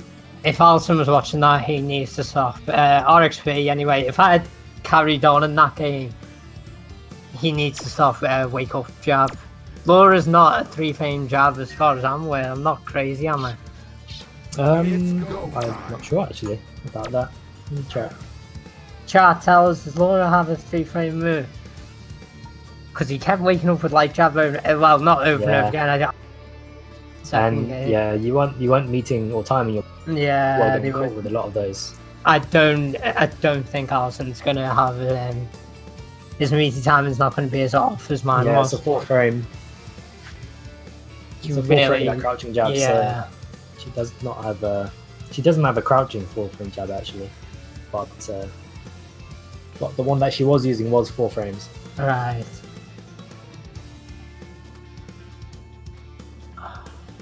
I think Ferg sums it up though. Laura is good to force mistakes. There's that saying that though. That V skill was ridiculous. What the fuck? Yeah. I wanted medium punch, but I mashed. RXP, who left the lobby, had this against Alison's Body, and I do fancy Alison's Body actually in this one because they have beaten Linky fairly convincingly. Should be interesting to see if RXP can handle the pressure that Alison's Body can bring. I would expect them to pick Ibuki again in this matchup, I think. Yeah, definitely. Stick to your main. Far more comfortable with, yeah. It was quite interesting to see them bringing Karen out to counter against Grim. I think it was Grimwood's Mika. Yeah, it was. Yeah, but they will be falling back to Ibuki here against RXP's Laura. RXP, who has to face has to have 2 games in a row here in the losers semi-finals. After this, we will be going into winners finals, but for now, Alison's Body against RXP.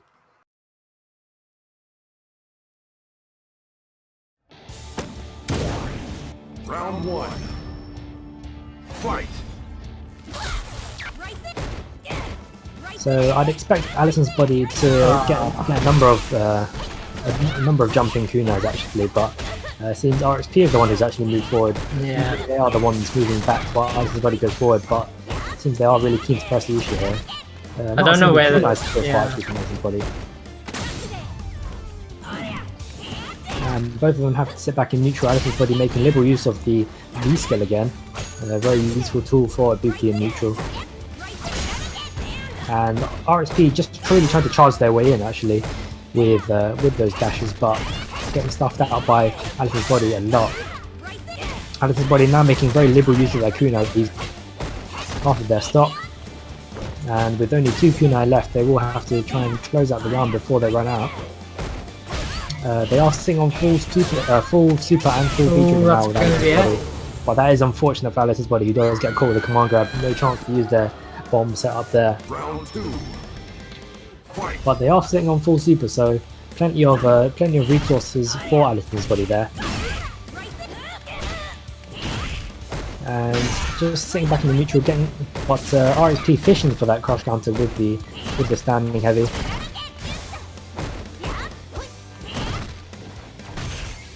And Alison's Body is going to want to press here, pressing RXP into the corner, getting that overhead combo, restarting their pressure, getting the reset, crossing under. Some good offense from Alison's Body. And they are close also to getting their V trigger. One of the benefits of V skill, I believe, is building up that V meter. And there's a bomb set up under. This might kill. And this will be a reset across under. They are the fan of that cross-up dash, while the opponent is being kept busy by pretty much getting hit by everything available. Being bombarded so quickly. Yeah. Command dash to cross up is always easy to stuff out if it's throwing raw, but when you're being hit with so much stuff, it's always hard to tell. But Alice's body on full super again. We'll have the chance to use it at some point if they do manage to get a confirm. If he activates, if he activates that V trigger, expect to see him use it as part of the V trigger combo. The quick art. Yeah, RBID almost got a shimmy up there actually. There it is, called it. And there's that super after that bomb setup, that first bomb, and this will be 50 hit combo actually from Alice's body to close out this game. Ibuki wins. Yeah, he's done that to me numerous times, so very familiar with that setup. So Alice's body taking that first game against RXP. The winner of this does manage to progress into losers finals, and RXP 1 game down, so we'll be looking to bring it back in losers semi-finals. Starting off with that V-skill and an unsafe slide from Alice's body, not really punished too much. And both of them sitting here in neutral there. Alice's body catching RXP a lot. He does have to watch out for those V-skills again with the V-skill. Tag guys so many. Yeah, and the thing is with the V-skill, it's very useful in neutral, but if you jump over it, that's a free in for you. So, so what Allison really needs to make sure they watch out for those jumps if they are going to throw out that many V-skills.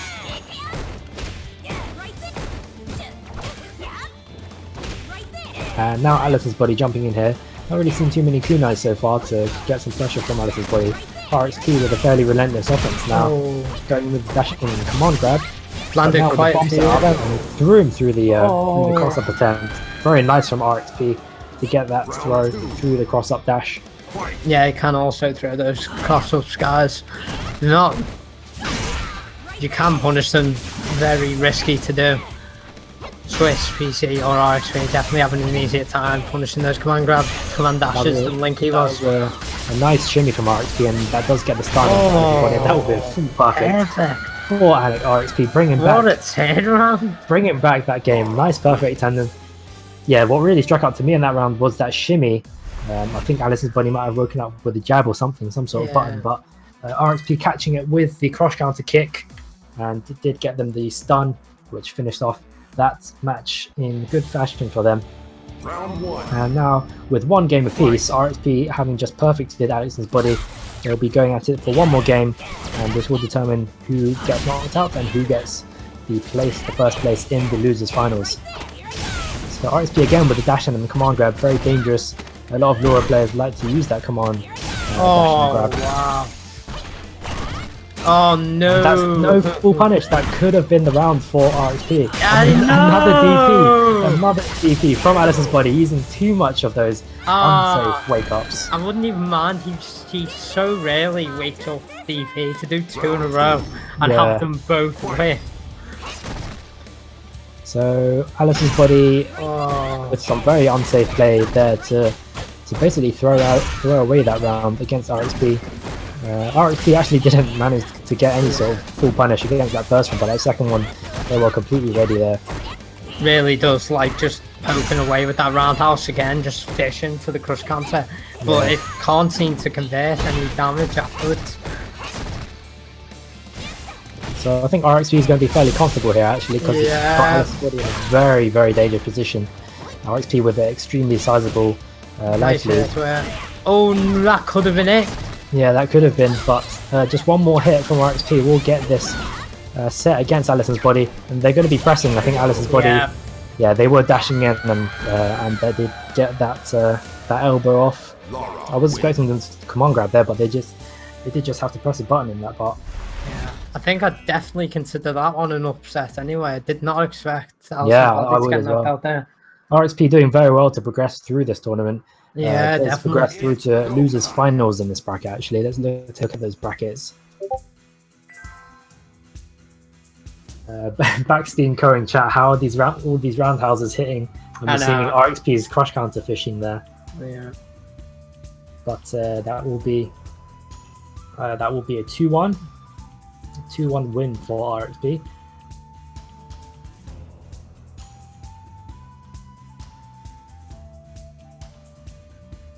Oh, we don't have any Laura emotes on the Discord. We need Laura emotes. Vinegar, fix that.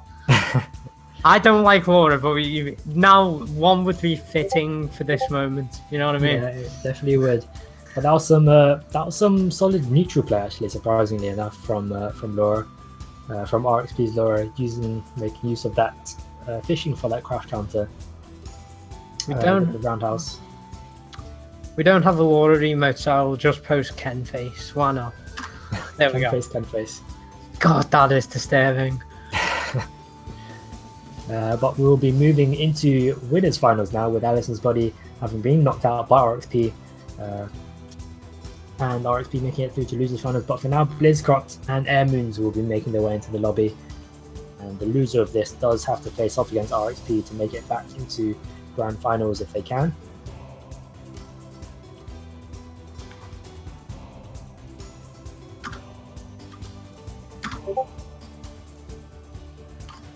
But that was some solid play from RXP. I think they're bringing out a lot of their best neutral play actually that we've seen so far in this tournament. There was a few missed punishes here and there, but that wasn't too much of an issue. If he's going to be fishing for crush counters that much, I would like to see him actually convert the damage if he lands it. Yeah, definitely. But it should be interesting to see who RXP has to face in losers finals. But for now, winners finals between Blizzcrot and Air Moons. Both of them have now made their way into this lobby.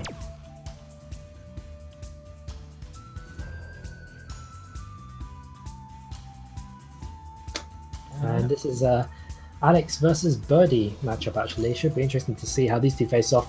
I don't believe, well, you don't really see too much of these characters facing off against each other, and I'm not sure if they've faced off before in tournament or otherwise. So it should be interesting to see how Blizzcrot's Alex can do against Air Moon's Birdie. I expect Blizzcrot will be pressing the issue a lot, going on the offense. So it should be interesting to see if Air Moons can keep them out.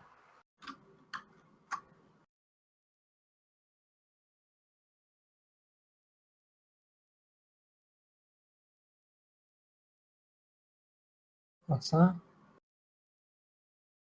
Oh yeah, this is a first to 3. Yeah, winners finals is a first to 3. But I don't know if it was set to first to 3, so we might have to go back to her lobby. Yeah, we might have to go back to the reset. Don't worry about it. Yeah, if we just take note of how many rounds they got here in this first set between Blizzcrot and Air Moons. So should be able to see how much offense Blizz can put out from his Alex. I suspect Air Moons will be staying back a lot of the time, starting off with that anti-air, that crouching medium, and going straight into the lariat mix-up, but misses the command throw. I have heard that. Yeah, I have heard that tech that all you have to do is to walk back. Yeah, and, can't believe I've never heard that earlier. If he walking back will get you out of the command grab, but I think you will catch the. Actually, no, come think of it now. You actually just walk back, guys. Yeah, just walk back. Unless you're in the corner. Yeah. The lariat mix up is real in the corner, but apparently you can just walk back. Surprising how many people don't do anything, don't they just stand there? Yeah, definitely. But Blizzcrot finishes that round with the EX elbow. And another elbow here, but Air Moons here is going to be... did make use of his neutral jump there to try and... He's going to be using that to try and neutralise some of these dashes from Blizzcrot. Doesn't get the medium punch to finish the combo. Yeah. There's actually that was actually a very predictable elbow there. They're walking back about a few meters. Yeah. It was a good example of your point as well. If you're in the corner, you can't get away from the command grab after that. Yeah, definitely. And I think in most cases he will be throwing a meaty lariat because Birdie doesn't have any frame 1 options. I believe he does have. He doesn't have an armory. Oh, chip! And you can't be walking forward on your opponent like that when you have so little life and when they have supers. So meter awareness always important. And Blizzcrot should take this fairly handily to take that first game. It is set to first to 2, but this is with 33, so we'll be going back to the lobby at some point. But Blizzcrot does have one game against Air Moons in the first game. Round 1. In winners finals. Fight. And again with that elbow, so he has to watch out there in when they are in neutral, as he is fully willing to use those elbows again, connecting with the second elbow. And with the constant overheads again, is it going to be 3 in a row? It is 3 in a row, but the last connect, and Blizzcott does escape. And Blizzcott making very liberal use of his elbows, and he's mixing up the elbows with the dash in and the command grabs. Is he going to go for another command grab? Yeah, he is. Come on. Does he go for the elbow? Yeah. But well, he might have just he triggered too late. Yeah, he's almost through that round. Yeah. I feel like if that was EX instead of regular, that might have killed him. Yeah. But Blizzcott takes that nonetheless, and he is 1 round away from getting the second game in this first of 3 set in winners finals. And Blizzcott here he does like to throw those sweeps actually, I've noticed, and those are definitely unsafe. And Blizzcott there very predictable with his elbow, but nonetheless gets the lariat into the EX command grab, and again into the EX command grab, and I can expect him to up the pressure here, as Air Moons was high and stunned, but he did since escape from that corner. But Blizzcott, a big fan of those command grabs that we've seen in this game. Oh, goes for the stun gun, but doesn't connect. Does get that one. Stun gun. I was expecting Air Moons to try and catch Blizzcott with one of his chains, one of his V skills, but didn't work out there. 2 stuns going to do in a row actually. Unpredictable from Blizzcott, but we'll be going back to the lobby and restarting fairly quickly, as this is the first of 3 sets, not the first of 2. So do remember Blizzcott is going with the first with 2 sets, 2 games rather, in this set. And we'll be restarting here as Blizzcott does go up against Air Moons again.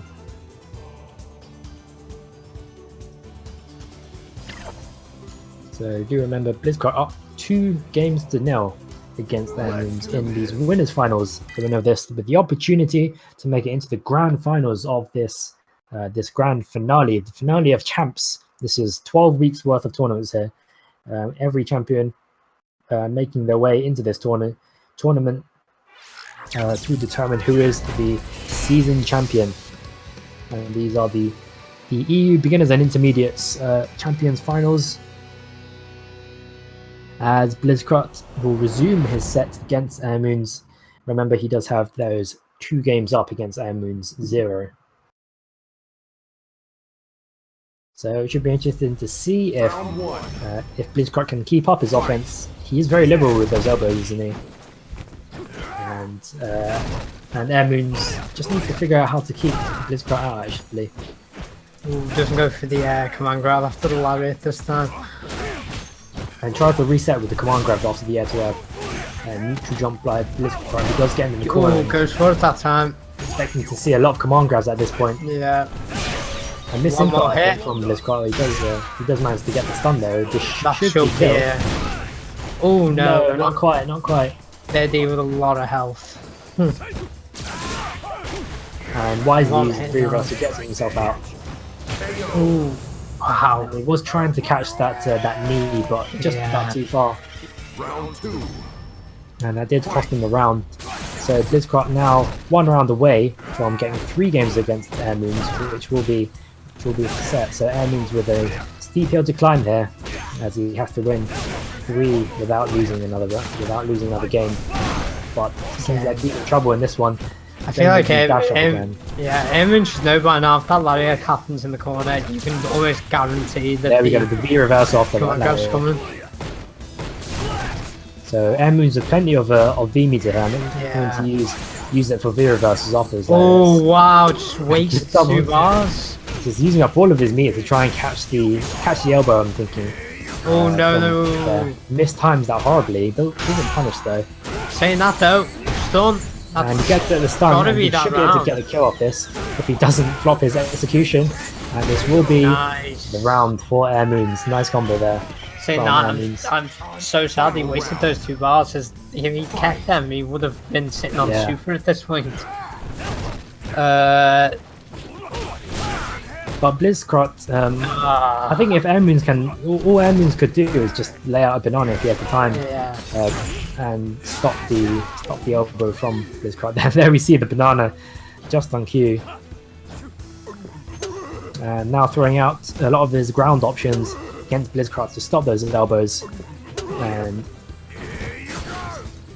just threw that dive just a little bit too early, a little bit too far from Blizzcrot. And I think Blizzcrot will be pressing his offense here. He does like to throw that elbow as sort of a meaty after that command throw, I think. Oh yeah, definitely. And this will be the kill, and that will be 3-0 against Airmoons from Blizzcrot. Well done to Blizzcrot.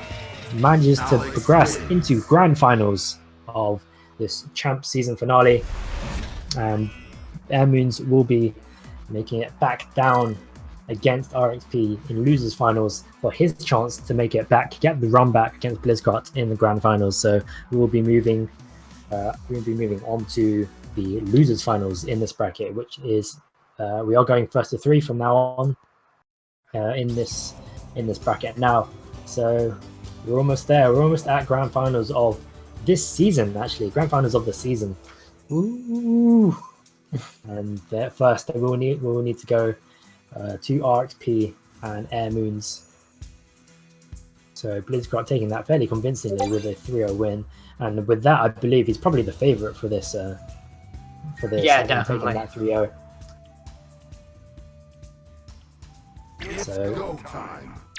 Airmoons now here against RXP. RXP making their way into the lobby, as they will be duking out in a first to 3 for their chance to get into the grand finals against Blizzcrot.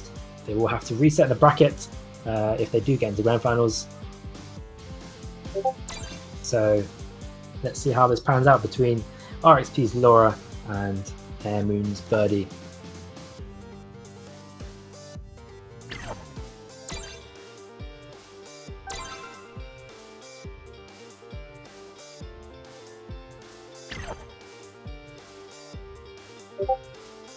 Didn't change it to first to 3.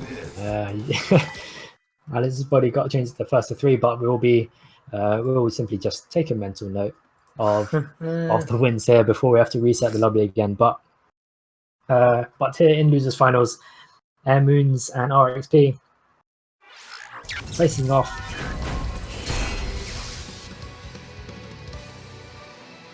Alison's body too salty to change the. Too busy drowning in salt from being knocked out of losers. But nonetheless, losers finals, the victor of their match between Alice's body and RXP facing off against Airmoons. Again, to get their chance to get into grand finals to reset the bracket.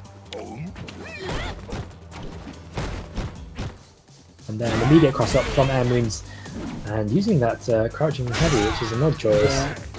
Nice use of the forward fierce though to get the crush counter. Yeah, he tried to reset and jump in with the command grab, but RXP trying to jump over instead. And that crouching heavy again. Working out for him, but Laura Madness, but just armors out of it. Yeah, he went for the reset, but having none of that. Yeah, so smart by means that. Yeah. Throwing out armor actually fairly risky actually with someone who likes to throw command grabs. Oh yeah, definitely. Oh, not quite getting the kill with that EX, armoring through the banana. Yeah, but I like that. I like the decision to armor through the banana instead of jumping, but unless you're sure it's gonna hit, it's very vigorous. Yeah, I think I didn't really see much of a plan after that. Actually got past the banana, so that did cost him the round there. He was only thinking one step ahead. But that will be Airmoons with 1 round up in this first to 3. This will be losers finals, and RXP trying to break through Airmoons here. Something that Blizzcrot managed to do very easily, but RXP having a bit more trouble with it. Oh, again that cross counter. Yeah, they have been getting a lot of those in Mitri, and miss spaces that jump and grab, and throws that banana down. And that banana is still dangerous, falls for the banana, but no follow-up from Emmons. And again with the banana, and I think he might be throwing a bit more. Again with the crush counter, no follow-up. He needs to get these punishes, even if he's just going to throw out the EX elbow, he needs to do something. And both of them were sitting on absolutely cool. Wow. I think that was clever from RXP, throwing out multi-hit fireball because I think he knew he was throwing throughout the arm. So very quick, clever quick thinking there from RXP. Gets caught with a banana on their way down in this first round rather. Oh wow, just eats the fireball. Gets meaty, don't wake up, but there's no follow up. Oh, no follow up after that. And he was more than close enough this time to get a follow up on that. Missed times, I think that jump, and that could cost them a lot actually. That missed time jump. And now fairly even on life, both of them very low now. One combo from either of them will take this, wow, that bullhorn just straight in front. That's that. Oh no. No, that won't be killed, that would be Magic Pixel. That is the most Magic Pixel. But that banana can kill them, so they have to be very careful. Yeah. They can die very easy with the banana. He's sitting on 2 bars. Oh, yeah, throwing he gets killed by the banana. I thought you might just try. Emmons is going to throw the banana down. I thought you might just try an EX elbow through it, but yeah, that's what I thought as well. But unfortunate. Yeah, very unfortunate to be killed by the banana. And that will be Air Moons with won the game, the first game in this first to 3 set against RXP. So fairly closely contested actually. I think closer than Air Moons' last game against Blizzcut. But RXP getting some good sequences off, but simply not consistently enough to be a threat to Air Moons so far. But they still have a lot of games to play in this set. Let's see if they can bring it back. He's close. The overhead sequence. I thought that would be an overhead sequence, but I don't think we've seen him convert off a single crush counter all day. No, I don't believe so. You gotta wonder how much easier his life would be if he was converting these crush counters.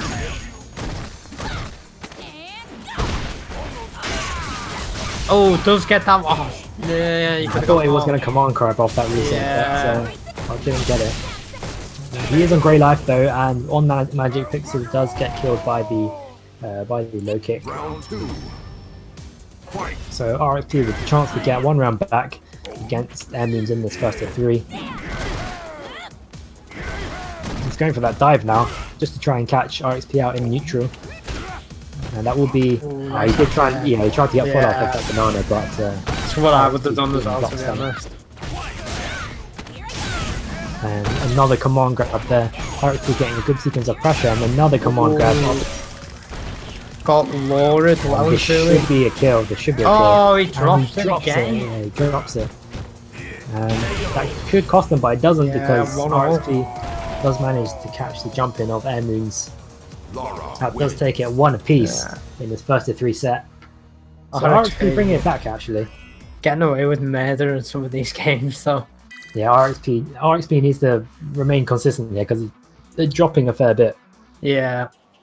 Round 1. Fight.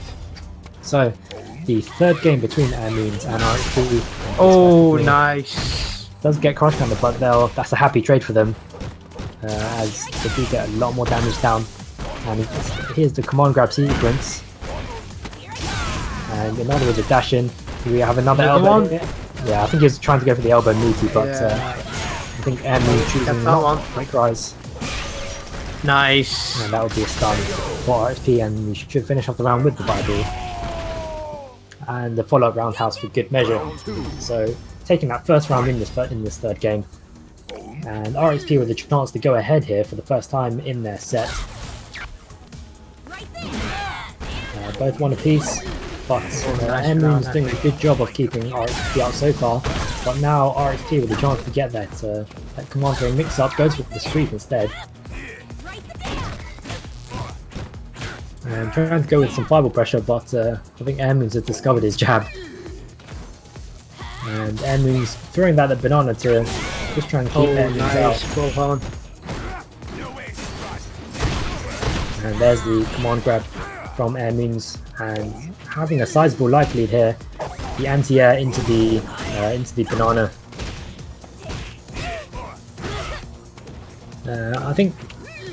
I think he's trying to reset into the throw, but that banana is getting them in the middle of the Oh, so that was nice. they're not working out, but Emi's taking that round nonetheless.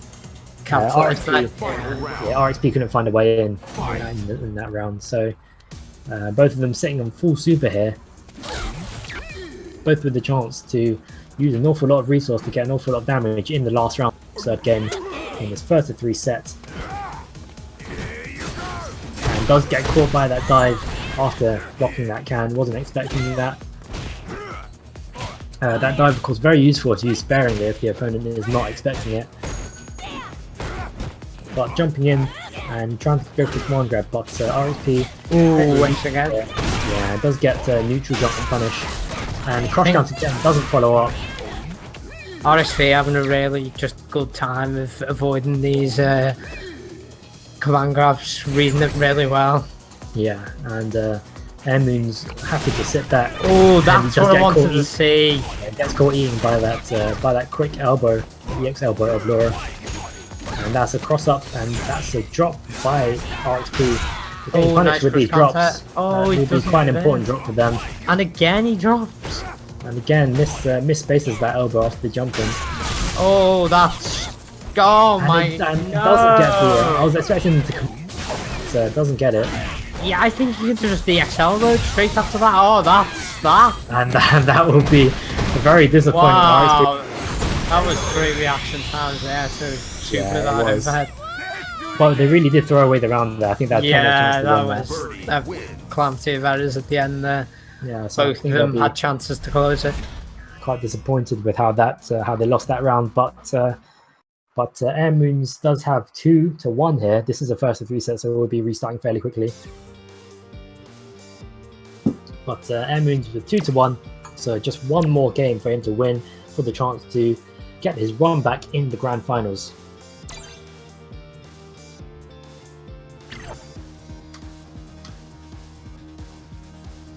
So still 1 round to go between RXP. Still a few games to go, depending on the results of the next game. But Air Moons does have the 1 game up against RXP so far. Let's do this.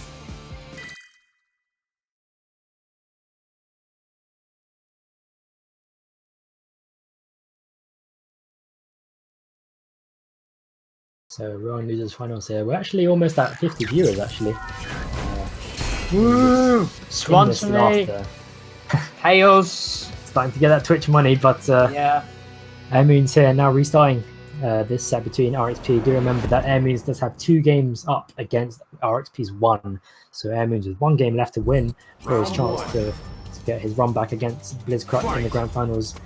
RXP with a greater task, having to win 2 games back. Let's get that crush count again, no follow up again. I think we can't really expect too many follow ups after that. And they do get their neutral jump punish now. They were dropping a lot of those in the last game. Oh, nice! Nicely timed chain from Air Moons, bringing them close this time, but not converting much of it, not much follow up. But RXP sees the banana disappear, decides to take his chance to dash in, and now has Air Moons in the corner with the resets. Nice, he just drops that follow up. And here there's the command grab from RXP against Air Moons, taking that first round in this 4th game. Seeing Twitch, RXP gets so much use out of command grabs throughout the entire tournament. Yeah, I think they pressed the button at the last minute there, got caught by the chain. Now under pressure from Air Moons. Nice anti-air from Air Moons. RXP trying to make use of the neutral jump a lot. Oh, nice! Catches the banana.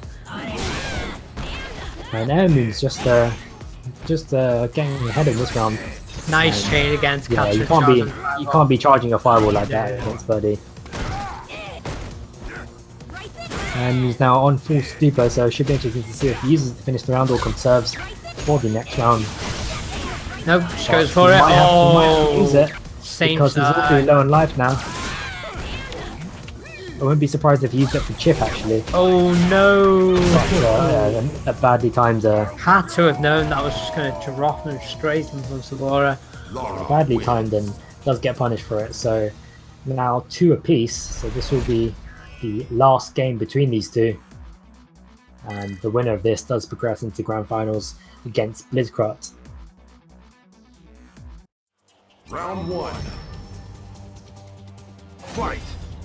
So last game between these two in this first of 3 set, both 2 apiece. Should be interesting to see if Air Moons can deal with RXP's new approach. Oh, bad time to whittle the chain there. Yeah. I'll tell you what, he's after that cross counter, so he's dashing in and he's getting his normals. He should mix it up between normals and command Yeah, grabs. command grabs. And he's being very rare of that can, but jumping in. Ooh, misses the anti-air. Uncharacteristically, yeah, the anti-air doesn't get it. But another drop even, so... And he just manages to get slipped up by the disappearing banana. Oh, nice for reversal. Yeah, I did well to block that banana actually, because he Yeah. did drop right into the banana. Oh, Dive. goes for it. Goes for it. And Air Moon's now with the life lead against RXP.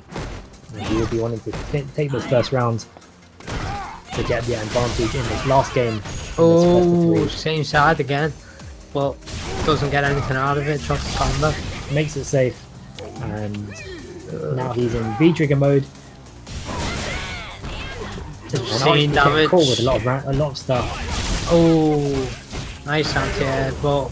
Oh, drops the V-trigger combo. He tried to dash in there, got caught by the low. Yeah. The low throw. Round 2. Fight. So Air Moons has found his bananas here and won that first round against RXP. He is 1 round away from knocking them out and progressing into grand finals. Falling over that banana, nice follow up, cross up after the banana, nice fall up from there, and decides not to cross up this time.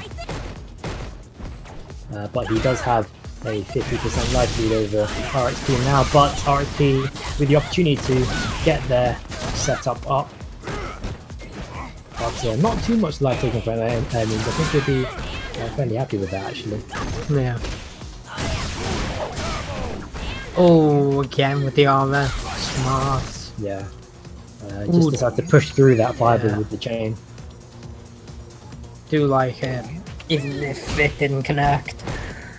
Letting Laura know she can't just charge fireballs in neutral, but finally gets something off the crush counter. Yeah. Something I've not seen, and that will be the Wow, set the for slide. Air Moons with the slide. But I don't think something I've seen him didn't use do that too whole much. set.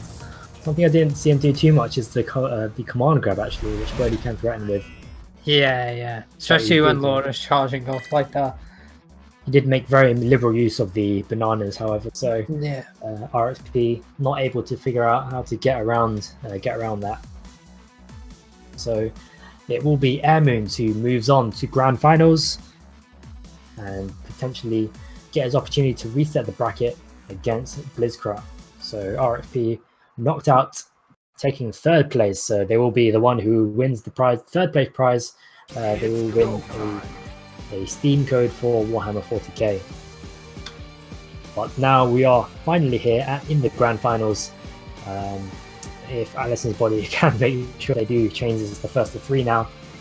As grand finals will shortly commence between Blizzcrot and Air Moons, the run back here in this season finals tournament to determine who is the season champion of the beginners and intermediates in Europe. So I think Air Moons wants a 5-minute break between, so I think we'll grant him that 5 minutes. He has been playing a lot here. Yeah. But we will take a 5-minute break while Air Moons rather prepares to get into the finals.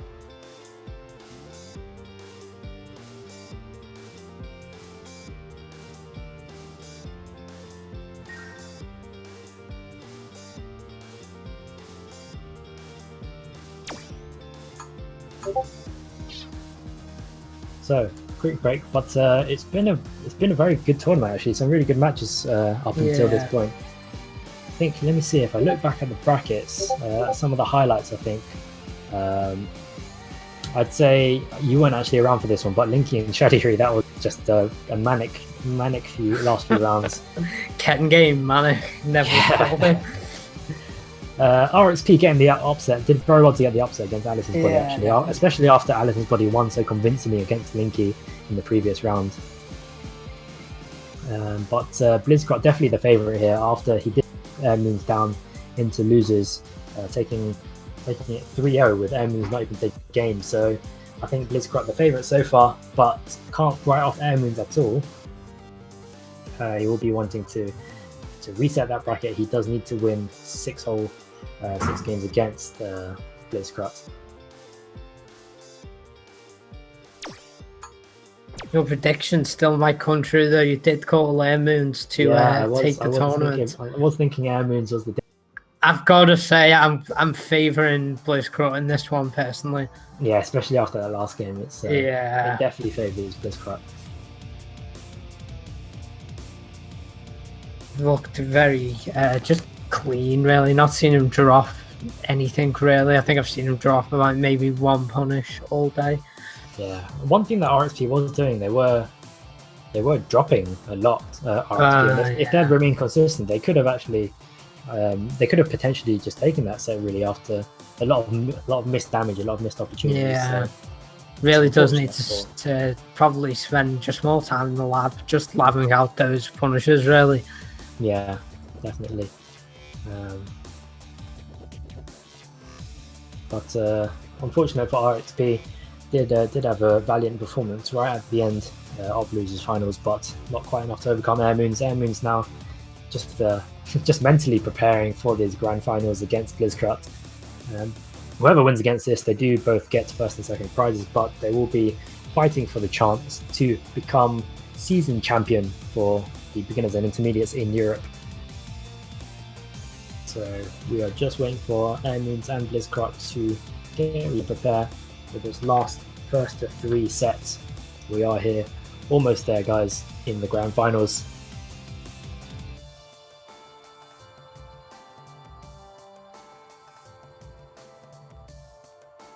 Yeah, don't worry about it, RXP. You still managed to finish third even after playing for that long. Yeah, third for the entire season, tournament. Yeah. So very good stuff. But how did your matches go actually? Because a lot of yours were off stream. The Grimwood game was actually, I don't know why, I'm pretty sure that was 2-0, not 2-1. I might have misreported the score. That wasn't interesting. I'm glad that one wasn't streamed. No offense. But the game against Blizzcrot was interesting, considering he's about to play in grand finals. It adapts very quickly. It was something I noticed. Like, I kind of just meeked him in the first game. And then after that, he was just on top of me non-stop. Forced me into the corner. Basically what we've seen from him versus everyone else today. Pushes you to the corner, gets the lariat, and then it's basically if you are knocked down against Alex, you're in for a world thing. Yeah, I can see how that can happen. A lot of the time is spent in the corner against Blizzcrot. Yeah. It's kind of like me hitting that it's just one of those, you can't afford to make the wrong decision. Yeah, but you did manage to finally get the win against your bogeyman, the Sim Sront. Yeah, I'm still a bit annoyed because I feel like I could have beat RXP, but winning against Sront that's like the consolation prize, you know. Yeah, definitely. And I made just a few things to change against, especially from that match against RXP, but that game wasn't on stream, so I didn't get to see how that went. Against Toronto, it was just finally don't get hit by slides and jab the teleport. Yeah, finally figure them out. Yeah, that advice that people have been saying for ages finally paid off. Yeah, definitely. But I think Air Moons is should be ready fairly soon. As he is in the middle of his pre-grand finals meditation to get his run back against Blitzcrank. Yeah, is he doing like the taquitos? He just walked off and sat in the corner and just falling asleep. I believe that's exactly what Airmoons is doing as he prepares for this grand finals. So do remember the winner of this tournament does get the cost equivalent to what the season 2 pass will be. That is 25 pounds of sterling, and the loser does the runner-up does also get 15 pounds. So both of them do get rewarded for their efforts over the past 12 weeks. Yeah. And are fighting for the chance to become the grand champion of this season. These are both mainland Europeans though, so that will be converted to euros. Sorry guys, I don't think the exchange rate is as good anymore. blame Brexit, I don't know. But now here we are. We're finally here in the grand finals of the season. This will be the last. This will be the last set of the year until we restart in early 2017. So do stick around. There is a good match coming up ahead of you. There is no Arabath tonight though, so no traditional calling out of the champion. So what a coincidence that he's not here in the finals. He's running scared. He knows he might get beat this week, so he can show up. But now we're here in the grand finals. Airmoons will have to face off against Blitzcrank. And the grand season champion will either be a birdie or an Ants player.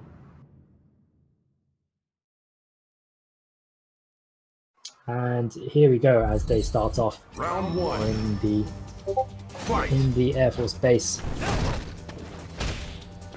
Airmoons immediately with an anti-air. He's going to have a lot of those solid if he is going to stop the offense of Blitzcrank. And he's reading those command grabs now. He's neutral jumping, but that is definitely not safe. That's charging heavy. But now as Airmoons here is pressing against Blitzcrank. Unfortunate with that command grab. It was a smart idea, but just gets neutral jump. But I think Airmoons has changed his approach completely. Yeah. So Airmoons taking Blitzcrank completely by surprise there with an offensive style. And maybe he thinks that's the way to go now against Blitzcrank, because clearly his defensive style wasn't working out in the last game between these two.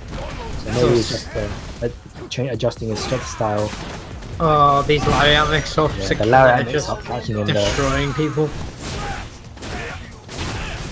Full combo, godly damage. Ooh, he does mess up that command grab. Yeah. He does drop the combo, but he does get the last hit of that. No need for Alex to walk forward like this. Yeah. Just stay back, make Birdie come to you. He is the one pressing Misha here. He's got no super, so he can't check out Airmoon. But he does get that parry to get that round against Airmoons, who was sitting in full V-Trigger and super. But Airmoon is still with a lot of resources here. And if he does actually get a good read on those elbows. No! I wasn't actually going to suggest to use the super like that, but if he got a read on one of those elbows, he could have punished that. I do wonder if that was a missed input. It looked a bit odd when it came out. Yeah, but nonetheless, all of his resources that he built up in the last round have been spent, so no avail. Oh, and it begins the corner mix-up. Yeah, he does like that sweep on the wake up there, so I'm not sure how nice stomp. Yeah, he does get that stomp to keep Airmoons in the corner and take this round. I think Airmoons actually, when Airmoons was aggressive, he won in the first round, so it should be interesting to see how his approach is in the follow-up game in this first of 3 grand finals. Do very much like to use stomp there, especially against an opponent as slow as Birdie, who's going to struggle to get out of the way. Yeah. Ooh, goes for the stun gun there. Just misses. Yeah, wise backdash from Airmoons. And once again, getting walked into the corner from Blitzcrank. Does get a chance to get out of the corner though. now, but Blizzcrot just being completely relentless, non-stop offense from Blizzcrot here. Oh, again with the And stomp. nice use of the stomp there. The crouching medium punch to stomp, a very common combination from Alex players, and this will be a kill. Just about. I That was a very odd choice, yeah. wasn't it? Heavy I was drop expecting to drop crouch actually jab. at that point, but it does manage to get that combo. Just about. Oh wow, nice And, punish yeah. at the banana. I did think he was gonna slip on the banana for 1 second, but did manage to get that grab and get the jump in, and I think Airmoons is gonna have to fall back to his anti-airs here, but Blizzcrot being allowed to jump in on him too much here, and the lariat mix up. Just one hit away from stun, and that would do it. The crouching That's medium. the game. Oh wow, This will be the game. yeah, Yeah. that worked. I didn't think I've ever seen one player get so many stuns in a tournament. It's ridiculous. Yeah, Alex is a very dangerous character though. He can get stunned So really easily. he just unloads. He plays such a good aggressive Alex. But Just relentless. Blizzcrot wanting to finish this season grand finals in quick fashion actually, Yeah. taking that 2-0. Airmoon's threatening in that first round, but Blizzcrot too much for him at the moment. Too overwhelming in his offense. Starting off with a stomp as well. Kick throw into the command grab. Goes for the command grab again, but is punished. But Airmoon's dropping that neutral jump punish again. That's the second time he's done it that I've seen so far. Going for the lariat mix up, but Airmoon's with the walking back tech, I believe. And Blizzcrot dashing in. He does love that dashing in the command grab. That could be. I think if Airmoons can get a bit of space, then if he can press the issue a bit against Blizzcrot, who is basically being allowed to bully him across the map back and forth. Yeah, he's just running him from corner to corner. Yeah, nice use of the grab though, stuffs out the V-trigger parry. Then Oh again, no. tries to, I think he was trying to fully charge the V-trigger there at that Yeah, point. I don't know Cost what in the round. Especially when wow, I forgot his name. Verdi, there we go. Especially when Verdi's sitting on V-trigger, you just can't afford to do that. Yeah, so Airmoon's not out of it yet. I can't write him off in any respect because he has got that round back to. Landing so many command grabs from Alex. So not being Verdi knocked over as easily as he was in the first game. But likes these Blizzcrot, sweeps as a meaty. It's very odd. Unconventional, but it has worked for him earlier. Oh, nice command grab. yeah, the from medium him there. punch into the diving command grab. Oh, Not really enough to punish from Alex. Nice air to air from Airmoons and nice view reversal just to get Blizzcrot off of him. oh, He reads that the stun gun very well, yeah. And just one hit away now from getting a game and taking it to 2-1. And another stun gun. He should have been watching out for that, especially if he's going to throw a Oh can. no. And no full punish from Blizzcrot. Just, oh, there we go. Missed space command grab. Yeah. He was trying to get that max range command grab, but too far for Blizzcrot. And Airmoons does bring it back to 2-1. So not out of it yet, but he cannot be dropping any more games because one more game will mean that Blizzcrot does win these grand finals and this season tournament. Round one. Fight. Starting off immediately with jumping command grab. And Blizzcrot here will be pressing the issue. He'll be eager to win this game. He will be probably disappointed with the last game that he lost. And Airmoon's anti-airing with the crouching heavy. Oh, Using nice use of that armor to pressure. And he's countering that stun gun now with the crouching medium. yeah. Wow. Nice reset into the command grab. Oh, Nice no. whiff punish of that stomp. Whiff punishes with that red. Definitely adapting to a lot of this now. He's adapting to the stun guns and the stomps, just punishing them.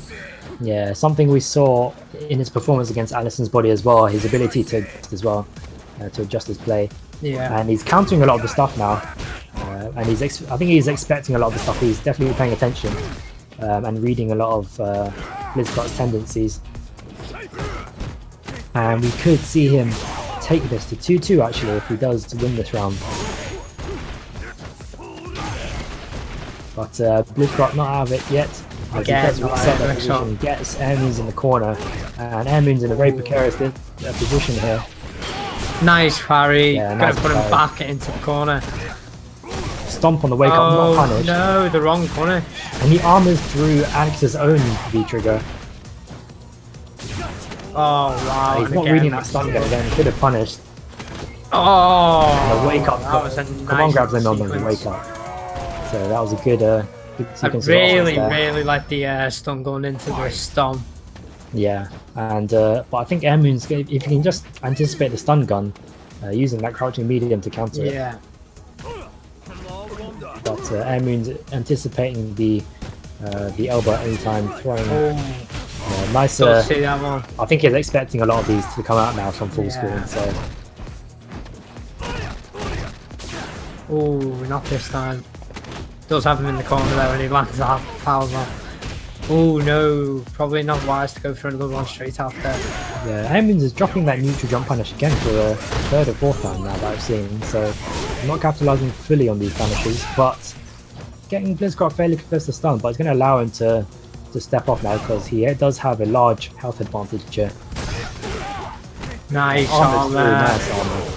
And this will be the round for Airmoons. That will be the second game for Airmoons, taking it to 2-2 here against Blizzcrot. So, like I said, can't write off Airmoons because he has brought it back from 2-0 down. And he does seem to be adjusting here, so he does get the chance to reset the bracket to take it to another set against Blizzcrot. Round 1. Fight. Airmoon's getting caught with an early elbow here and getting pushed into the corner straight away by Blizzcrot. Blizzcrot trying that dash up command grab, and Airmoon's having none of that. Nice AA jab there, just pulls him straight out of the air. Yeah, several times he's not punished that sweep though that Blizzcrot has been throwing. Again, the AA jab, Yeah, nice. the anti-air jab. Oh, nice CX elbow just to arm him through. Misses the stomp though, and corners himself. Oh, Oh, no. he tries to give him a taste of his own medicine. Yeah. With And he returns the to one more favour. mix up. Oh, nice armor. That's Figure with the follow-up. That is That it. will be the follow-up. Nice comeback from Airmoons, who was just on the verge of giving up that round to Blizzcrot. That was so high. He does that. He's one round away from resetting the bracket. So Airmoons with that chance against Blizzcrot. And I think the big change here is that I think he's just more confident as well. So you can see those whiff punishes, those punishes that he is doing against Blizzcrot, a more offensive style of play as well. Oh, he's getting tagged now though, but oh, misses the Tagged a lot. punish for the One away from stun. stun. This will be a command grab maybe. Wow. So it'll be Alex bunch was of lows. mashing low, but he just jumps away. Missed the stun gun, puts him he back read on that the stun gun corner. entirely. Oh, nice parry though. Yeah, it does get that parry. Mistimes that elbow, so Yeah. doesn't get any additional pressure off. Again, just jumps Again. over the stun gun. He's doing really well reading these stun guns now, so Yeah. showing up a lot of his offense. Oh, again! He Makes did it that safe with the V-trigger. And that is not Waste safe. 2 bars. Oh no, didn't get to fully charge. He let it go early to try and catch him, but it didn't quite work out. And that won't be enough for Alex to get with his crouching medium. Yeah. Oh And no! just about manages to. I don't know why Magic he was fixing walking Blizzcrot. forward there. You had the life lead. Yeah, he could have sat back easily. Throw down the can or the banana and just try and bait something out. You were better, you don't need to walk forward. This is Blizzcrot with the potential in this round to take the tournament, take the season tournament, but Airmoon's not giving up. Not giving up missed yet. the X Whiffs man that grab. command grab. That's a bad whiff. Oh, press. And that would be a lot of damage. Yeah.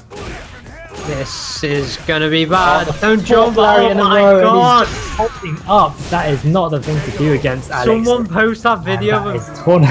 That is what's that tournament. video of Lariat as a good move? Someone post that in chat right now. That is tournament for Blizzcrot Oh after my the fourth god, Larry that in was a row. the perfect way to finish that match as Alex. So Oh that my is god. Blizzcrot styling with those lariats. I hope Garbage is watching on Twitch. I really hope he saw that. That was a great way to finish. Blizzcrot is crowned the winner of this season. The cries in the chat of nerf Alex, too powerful, too strong for Air Moons, who did very admirably to almost reset the bracket. There was just a pixel away from potentially resetting the bracket, but Blizzcraft's offense too strong, too much lariats from Blizzcraft to take the whole season, the whole tournament. Someone's already got a Twitch clip on the EU finale channel. Someone so check that out. Send that to garbage right now. In general, right now. Garbage. He's in the game, so he's not watching. Oh, that was great. Some very good play from both of them actually. Airmoon's doing really well. Almost managed to reset the bracket. But yeah, I'm really glad. Yeah, really glad he was able to at least pull back 2 games, that we didn't just get a stomp. Yeah, I was fearing the worst for Airmoons when he was taking 2-0. I thought this could actually be a repeat of their winners finals. Yeah. Airmoons did really well in his adjustments, taking it back, and Blizzcraft does take it 2-0, 3-2 Yeah. in the first of 3 grand finals, and he is crowned the champion for this season. So really well done to Blizzcraft, and really well done to everyone involved actually, not just in this tournament, but to everyone who participated in every tournament for the past 12 weeks. This tournament is essentially the result of 12 weeks of constant tournament play. So really well done to everyone involved who has been in the tournaments, and everyone watching, people watching in this Twitch at the moment. A lot of them will have played, I'm guessing, in the tournament. So yeah, really well done to them. We will be starting up early in 2017. Yes, we will be back.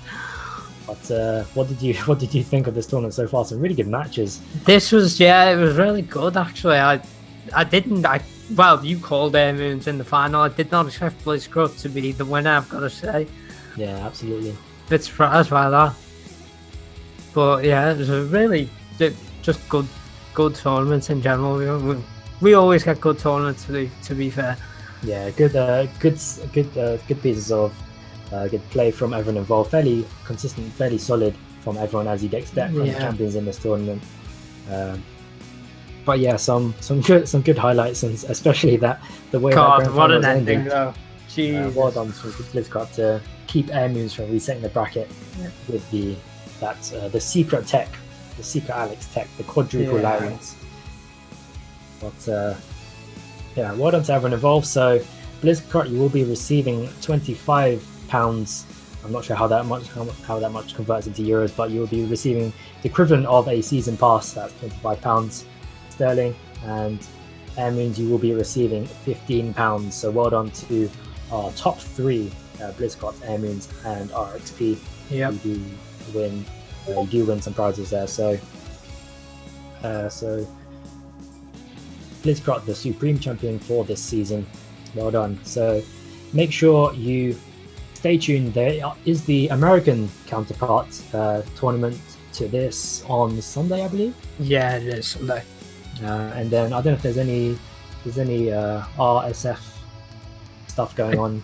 I think that's next week. I think it's the monthly this week, and then the general Street Fighter is having its grand finals with all its champions, and that one is the not the non-skill cap tournament is having its grand big tournament, should I say, with all its champions. I think next week.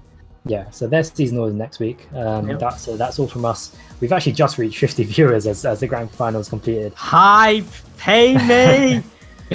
So getting some of that Twitch money up. I want a sub button. You know what I want? We need emotes. We need sub-specific emotes. Do we?